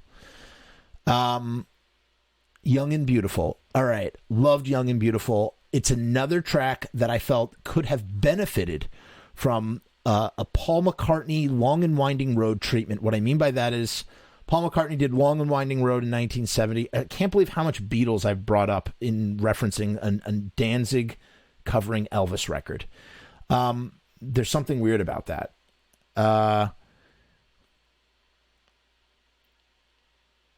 Oh, yeah. So the Long and Winding Road treatment. So they turned over the Let It Be tapes to Phil Spector, who basically did all sorts of like strings and swells and just, he did his wall of sound thing. He thickened everything up. He made this impenetrable wall of sound.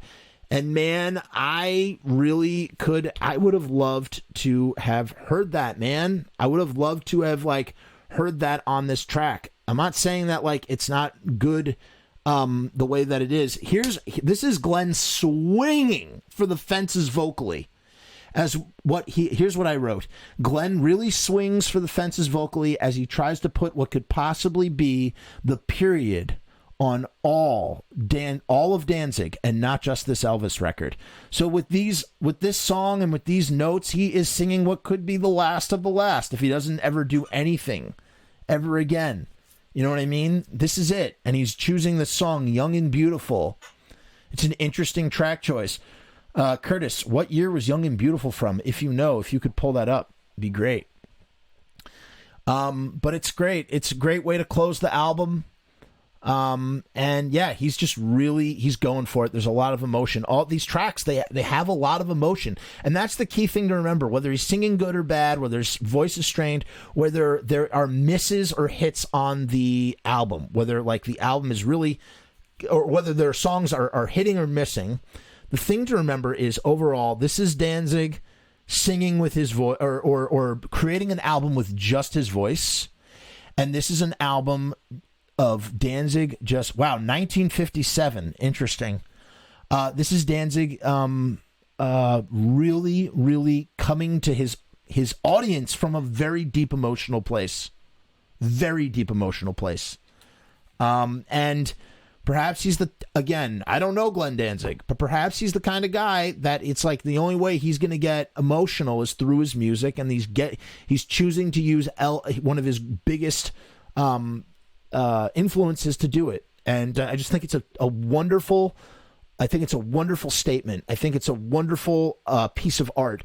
So much so that I was like, I have to own this. I need to buy this album.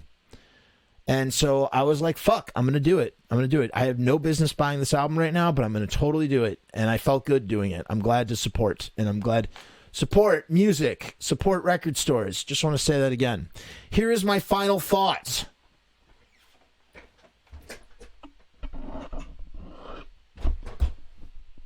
That didn't work the way I wanted.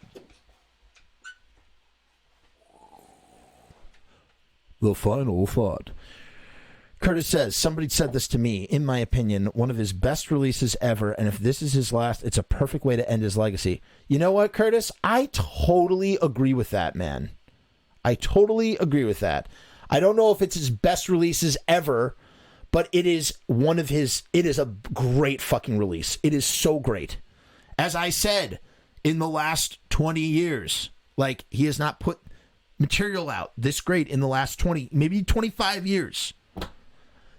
How does this hold up to those first 4 albums? I mean, the first 4 albums are what made Danzig Danzig, so it's like you can't compare. But it's like it's a statement, man. It's like it's a great punctuation statement. Final thought. Yes. My Jerry Springer final thought. Yes, Glenn recorded this too late in life, but is a magnificent success in what one could interpret him saying to critics and fans alike, leave my motherfucking voice out of it. So here's the thing, though. Here is my final critical takeaway that keeps it from being a masterpiece. In my opinion, personally, the thing that keeps this from being a perfect record, again, perfect record, is there's glut. It's glut, man. It's glut. With some of those tracks that I mentioned. It is tracks like One Night, for me. What else did I say? One Night. What was the other one? When It Rains, Like a Baby. And there are other tracks like, that are great, that are good, that I enjoy, but I almost kind of want an EP. I kind of want the best 5 songs on a disc. You know what I'm saying? Like, I want a 12-inch of the best 5 of these songs as like this final thing, if this is his final statement. I want, all right, I'll tell you what I want. What I really, really want. It has to have Fever. It has to have Baby Let's Play House. It has to have Is It So Strange. It has to have Pocketful of Rainbows. It has to have Always on My Mind. It has to have Girl of My Best Friend, and it has to have Young and Beautiful. Like right off the bat of my head. Right off the top of my head.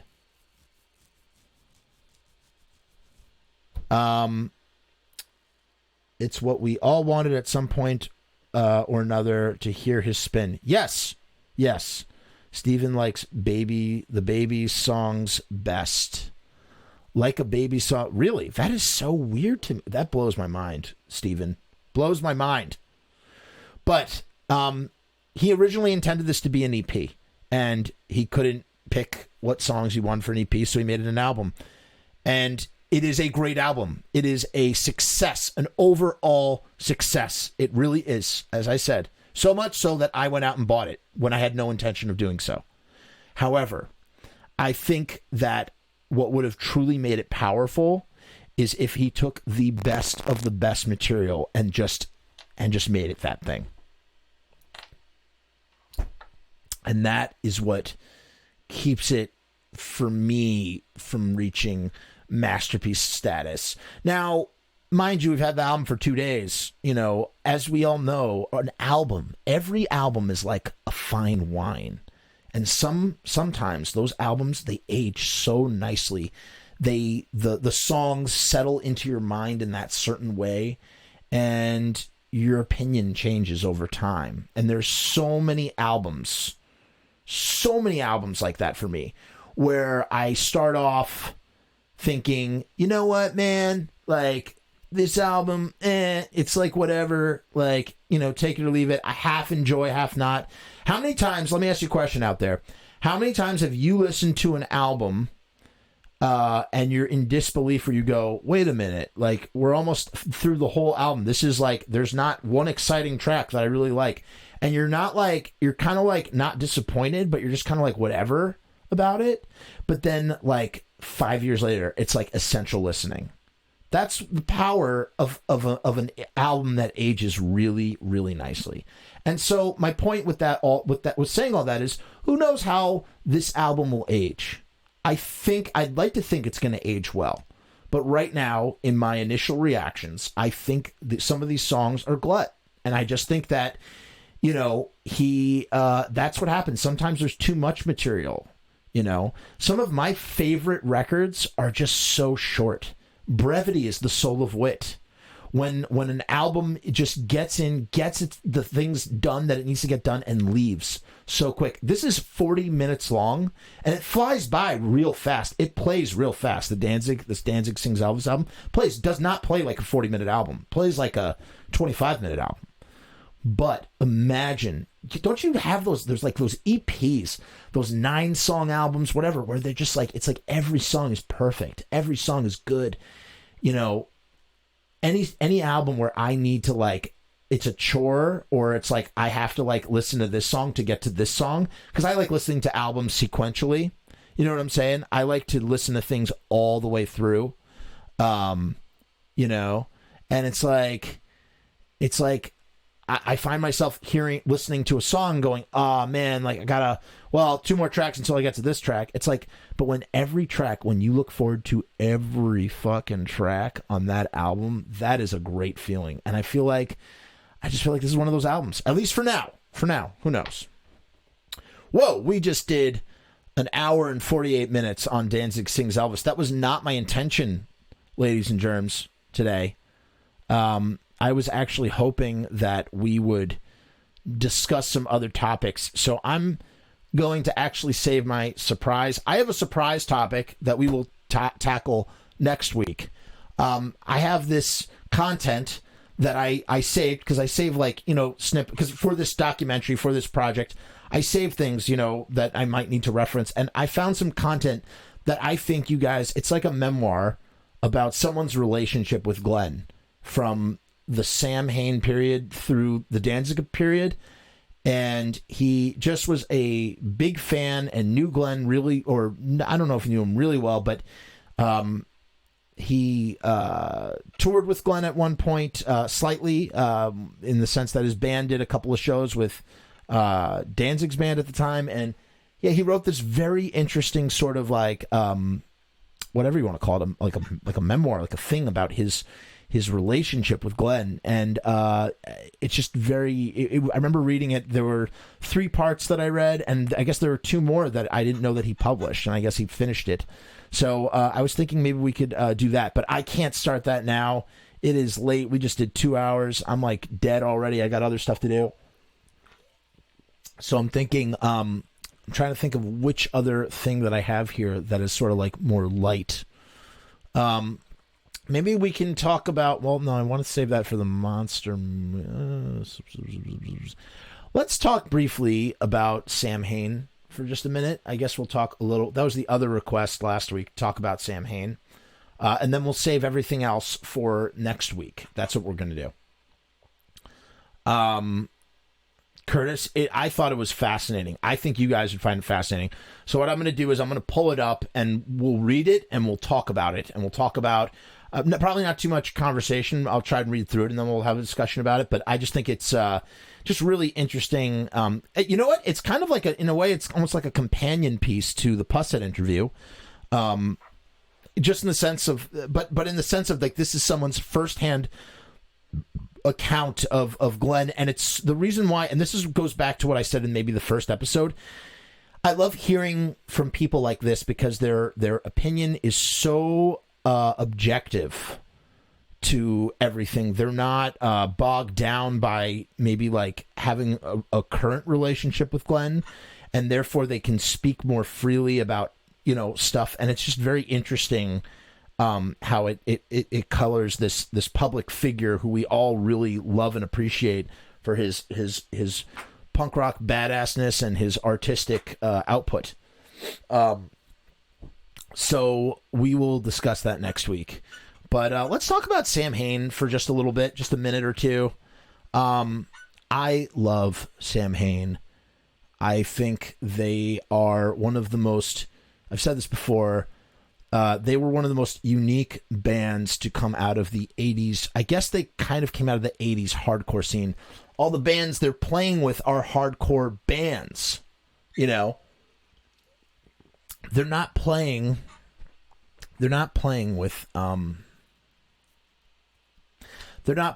bands that would be more of their ilk, because essentially Samhain, our critics always love to say, journalists, when they write about Glenn Danzig's career, they always graze over Samhain. They don't know what to say because no journalist has ever really listened to Samhain, I guess. I don't know. They're just not. It just seems like it's such a footnote that they're just like the more Middleton Samhain, or they say, "Oh, we moved into a darker arena with Samhain," and it's like, yeah, he did, but he's like. It's more than that, man. He's listening to Bauhaus. He's listening to death rock. He's listening to Bauhaus. He's listening to Alien Sex Fiend. He's listening to music with, I guess post-punk. This post-punk music, kind of coming over from England, right? So he's doing death rock by the way of hardcore. So he's like, I'm taking all my meat and potatoes hardcore that I was doing with the Misfits at the end. And I'm going to add this. I'm going to create more atmosphere, and we get Samhain, this truly unique band. In the same way that I don't know if any of you are TSOL fans. I fucking love TSOL. One of my favorite bands. I've seen them every time they've come to New York since CBGB's in 2005. So I've always gone to see TSOL. And the funny thing about TSOL is you think of TSOL and you think, oh, they're a hardcore band. But they're not a hardcore band. I mean, they are, but they're not. They're not a hardcore band because everybody knows them by that first EP. They think they're this like, that's what TSOL is. And everybody knows that first EP by heart. But TSOL is actually a secret death rock band. The first album is a death rock album by way of hardcore, in the same way that Samhain is death rock by the way of hardcore. Curtis says, I read a cool interview with Zing about him and Glenn listening to all that Batcave stuff. Yeah, man. They were just getting dark. He was getting darker and darker, more atmospheric. He's putting like weird like gothic bells on shit. Look at a song like Macabre. What a song. What a unique song.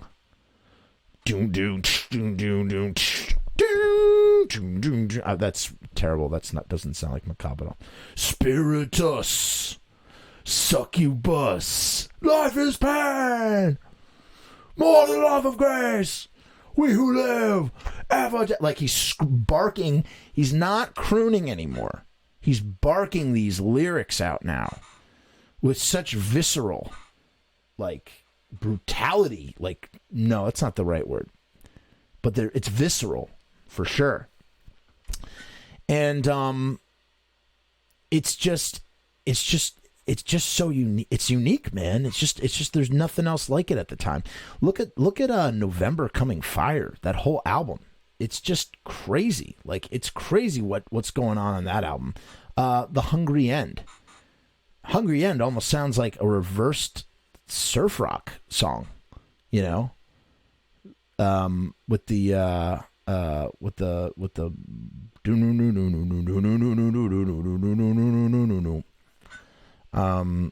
Curtis says TSOL is awesome. I need to see them live. Yeah, dude. TSOL, man. I don't know. You're missing out. Talk about another band. Now, if you listen to TSOL's latest album, which came out in 2017, holy shit. Talk about not giving a fuck. Those dudes did the cool, man. Like, and that's the thing. They were the toast of the hardcore town in the LA scene, and their shows were brutal and violent. And then all of a sudden, they decide we want to go even further into the death rock thing. I mean, they wrote a song called Cold Code Blue and Silent Scream. Friggin' Dance With Me. It's all death rock. And they write this album called Beneath the Shadows. They have these keyboards, and everybody's like, what the fuck? Did this band go new? I was like, no, you idiots. They're fucking death rock. I would have loved to see Samhain and TSOL do a national tour together in the 80s. Wow, that would have been what a killer show that would have been. Yeah, I don't know. I'm kind of running out of gas here to talk about. I need some like prompts to talk about Samhain. I think we're about to approach 2 hours. I think we should just call it. But I love all those releases, man. I can listen to every... Talk about flawless albums, all 3 of them, man. I'll listen to all the... Or 4 of them, technically. I'll listen to them all the way down. Every song sounds great. They're great, man. They really, really are. I wish they did more. The Blood Show. Okay, yeah, there was they did 2 Blood shows. And they did an album cover, the first album cover, Initium. Glenn took a photo of him, a timer photo of him, Erie, and Steve in Glenn's basement. And according to Steve Zing, this is true, they were covered in actual horse blood. Yes, they procured horse blood, poured it on themselves, and so that cover, one of my favorite covers of all time, is whoa.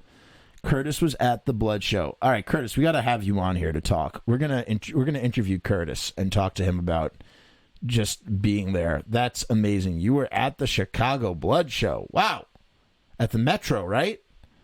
That's pretty cool. You must have. Wow. Yeah, and they just came out covered in Caro syrup. I mean, here's what's interesting, too. Is there any other band, I guess maybe Kiss, with the blood pouring out of Gene Simmons' mouth. Is there any other band that used blood in their stage? And Alice Cooper. But not in the way, maybe definitely not in punk rock, man. I mean, just to cover yourself in blood like that and then play the show. Couldn't be good for the equipment, though. They did 2 Blood shows. And the second Blood show was the final show, which was a showcase, which is where Rick Rubin... Curtis says they tried to find blood from a slaughterhouse, but they couldn't, so they made their own mixture. Slayer 2. So the Chicago Blood Show was 85, right? Yeah, it was at the Metro. Metro's a great venue. I used to live in Chicago. I lived in Chicago for 3 years, over off of the Belmont Red Line stop. And there's a great article in the Chicago Reader about the Punkin Donuts, the Dunkin' Donuts, where all the kids would hang out. I miss Chicago. But, yeah, okay, so the Metro said no, so they had to create their own fake syrup. It's just, what a badass move. We're going to cover ourselves in blood. I mean, that's the thing. That's what Samhain was all about. You know, Glenn watches Halloween 2. He's like, he sees this word Samhain. He's like, cool, this is going to be my new band. You know what I mean? Yes, right by the alley. Yep. That's where I got, I bought a leather that was secondhand from the alley. And on the inlay of the jacket has all these skulls. Curtis, I used to go to the Congress to see Danzig. I saw them do the Danzig Legacy show there. I saw Danzig solo there. I saw Iggy and the Stooges. Holy shit, that was a crazy show at the Congress.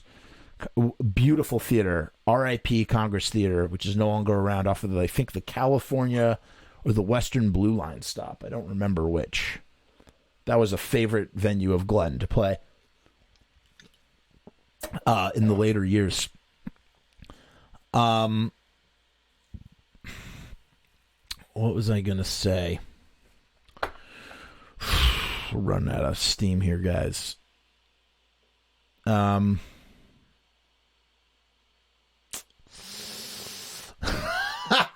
think we're at the end. I don't know. I can't talk. I can't talk anymore. I mean, all right. Last thing, and then I'm going to end it. All right. Last thing. So, yeah. So he sees Samhain, right?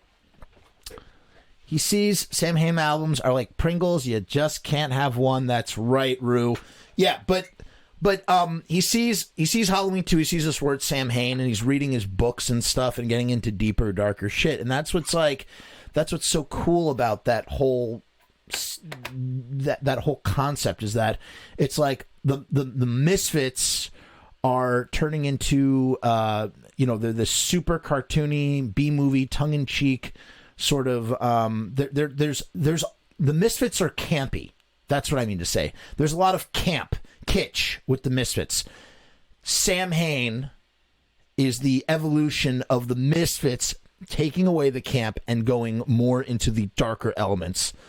the shit from Halloween 2. You know what I mean? Like, I guess, you know, a lot of about half the songs in Earth AD were written for a Samhain project, you know, and were supposed to be dark and moody and got sped up by Doyle and Jerry and, you know, some chemical use and those dudes loving Van Halen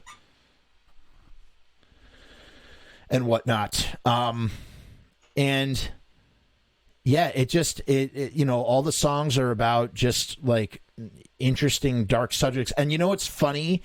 I feel like that's what got out of control with Glenn Danzig's songwriting over the years. Like in the long run, like it came from a really pure place during Samhain, and then it just started getting really and then it went, you know, it's funny. So Samhain removes all the camp and the kitsch like from the Misfits, but then Danzig adds it back on as the years go by. You know, even a song, as much as I love Kiss the Skull, a song like Kiss the Skull is like, you know, I mean, it's really goofy. It's a goofy song, man. Kiss the Skull, you know, or just, he just like writes these Skull Forest or Black, what the hell is that song from the Danzig Legacy special? Black something. Black Summer. No, not Dirty Black Summer. No, not Dirty Black Summer. But even My Dirty Black Summer. I mean, I love it. I love these songs. I love all of it.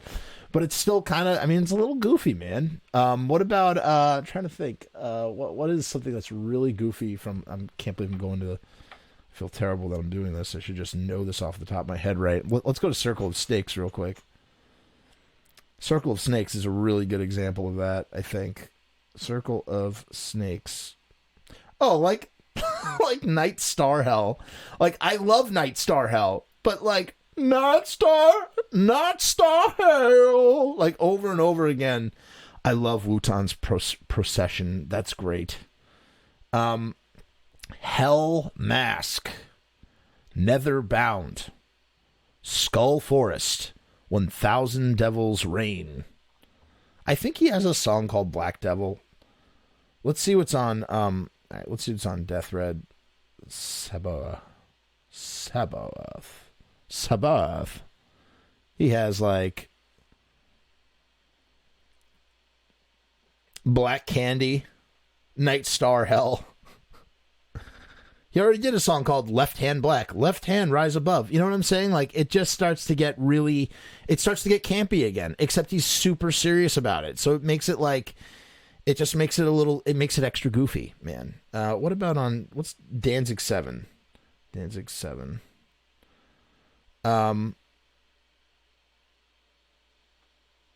He has song Naked Witch, you know, Halo Goddess Bone, you know, like, the songs just start to get like, he starts to, it's like he takes, instead of like further going in the direction. Oh, and we can close with this. This is the most important thing to remember. Okay, now I remember. Okay, good. We got the wind back up in our sails. Hold on. 666, Satan's Child. Like, Satan's Child, you know? But now he has a song like 13. 13 is a fucking phenomenal song. Another great Danzig song. And it's like, why isn't he doing that shit now? You know what I'm saying? Like Black Laden Crown. Let's scoop out Black Laden Crown and replace it with like songs that maybe you would think an older guy like Danzig might do.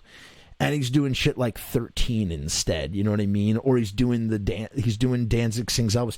It's just interesting. It's so much interesting. That's why Danzig Sings Elvis is such a hit for me, and I think is going to be overall well received with the crowd, because, you know, because these things are different. They're interesting. He's been hitting that same button for the last 25 years over and over and over again with this metallic Danzig thing. And that's the thing, is that Danzig is so much more than that, you know, as by the way that we've seen with Danzig Sings Elvis, you know, like another track, Come to Silver, incredible fucking track. So you've Come to Silver, you have 13, like there are these little instances where Glenn's taste in other stuff, like pushes out, you know what I mean?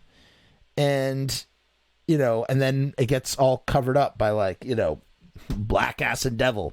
How many Danzig titles have Black and Devil in them? You know, or Blood, and not that there's anything wrong with any of that. Again, I like some of that stuff. It's not that I don't like it. I'm just saying that, you know, he became so repetitive with that same sort of theme that it's become very tired. It's almost like the snake eating its tail. Circle of Snakes. I mean, he literally made an album called Circle of Snakes. You know what I'm saying? So, yeah, I don't know. So next week we're gonna go into this memoir about Glenn. I figure I have 2 other things to talk about. I guess we're not gonna roast the goober from YouTube. I mean, he was a real tool, but there's no need to roast. We're better than that. I'm glad we didn't roast him. I was gonna roast his ass. It's not necessary. I already did. I did online. And yeah. So before we go, if anybody who's still here would just quickly click on my little linky thingy on my website, click on some of those ads, that'd be really great. And lastly, if there is anybody who has a specific topic right on the wall, right on the page, let me know what you're thinking. Let me know what you're doing. You know, I'll put the link down here, by the way, for my website. Please go here, click on some of the ads, get some pennies in my AdSense account. I would appreciate it. And if you have any topics that you want to do, Curtis keeps saying Ashley. Curtis, I'm not understanding this. I think Samhain were out the night before seeing Rick Ashley. What about Rick Ashley? Okay. I mean, never going to give you up. Never going to let you down. Never going to lie to you or desert you. I don't think that's the lyric. Yeah, if you have any topics, you let me know. I think this went pretty well. Tell me, did anybody notice any skipping on the broadcast? Like, was it really like the sound didn't cut out, which is good, which makes me happy. But what about the picture? Did the picture get choppy at all? That's something I'm kind of curious to know about. I'm turning this right now. They were spotted at an Ashley gig by Fiends. Shut up, Curtis. What? What? All right, who saw him? First of all, that means that the Fiends were also at the Rick Ashley gig? What? Okay, first of all, was Steve Zing still in the band at this time? Or was this London May? I think it was Steve, right? Steve was drumming. It was 85. Oh, the night before the Blood Show. What? Maybe they were just there as a goof. I kind of like that they were there, though. I think that's really funny. If that's true, that is really, really funny. Russell says only a couple of times that the audio broke up, but just for a second, and the video hung only a couple of times, but it could have been on my end. That's cool. Curtis says, ask London. No, London. I think Steve was drumming for that show. Okay, Russell, thank you for that reporting. I'm really glad to hear that. It mostly held out. It was at the Met. Okay, so the Rick Ashley show was at the Metro. Interesting. That's pretty funny. That is hilarious. I could imagine they were like, you know, they arrive into town. They got nothing better to do. Let's go catch Rick Ashley live and have a laugh, have a goof. Who would have thought that dude was seeing such a resurgence? I mean, that dude probably makes. That dude probably makes so much money off of that song with the internet resurgence of his song. Russell says way better tonight than previous 2 broadcasts. I think so. I'm pretty happy. And next week, what we'll do is we will incorporate maybe what we'll do is we'll incorporate some video. Curtis says, apparently on the live audio, you can hear them say the line from the Ashley song. Shut up. All right. Someone needs to find that. I want to hear that. I need to hear that immediately. That's really funny. No, I'm really glad to hear that the quality on tonight's show was better. I went on earlier today and spent 20 minutes just testing this to make sure that this was good. I wanted this to be so much better than previously, and I'm just really glad to hear that. Curtis says, London told me this. Okay, all right. Okay, so I guess London was at the Metro show. I could have sworn Steve did a Blood show, though, too. Huh.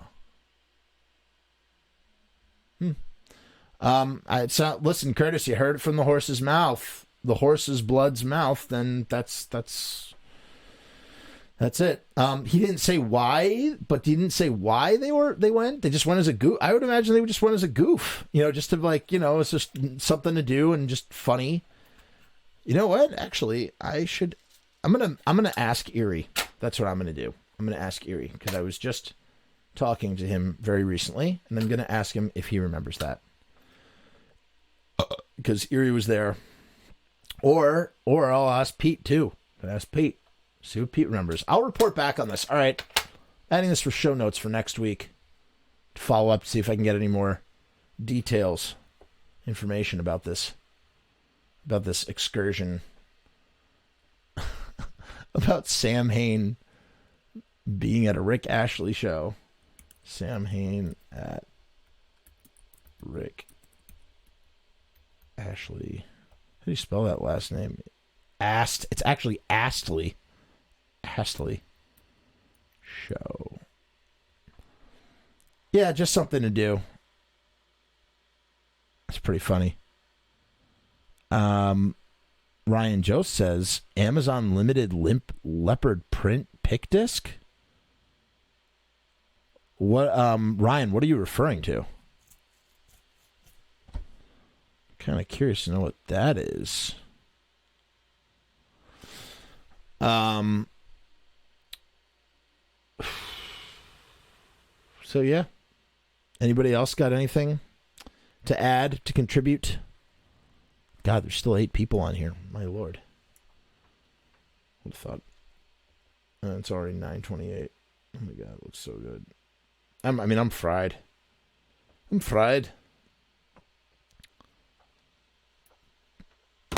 What? There's a limited leopard print pick disc?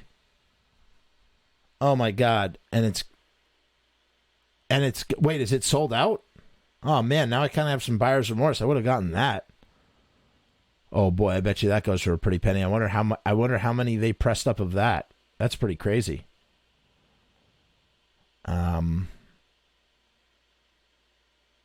Yeah, boy, that picture does look good. Looks like full HD. Sorry, I'm commenting on the thing. All right, we've reached 9:30. Frank, you came at the worst time, buddy. We're wrapped up here, buddy. We just talked about Danzig Sings Elvis. How are you, Frank? How's your dad doing, by the way? Hope he's well. Frank is the son of Coma.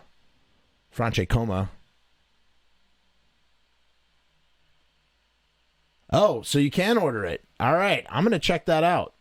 Because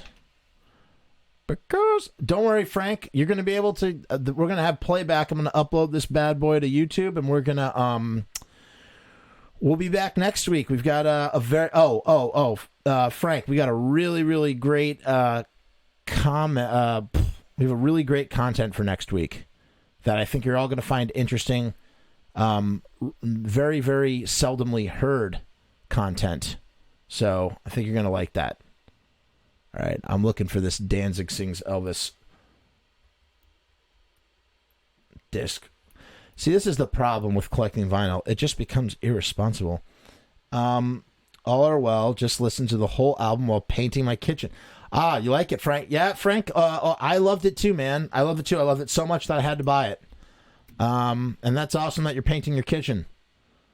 Rue says, thanks again. Yes. Yeah, man. Rue, Cough Cool, thanks again so much for tuning in. Appreciate all of you hanging out with me while we quarantine through this nonsense. That was the whole point of this to begin with, like just to sort of like have something to do, hang out during quarantine. I like it better on Saturdays too, because we were doing this on Sunday. I'm not seeing leopard print pick disc though.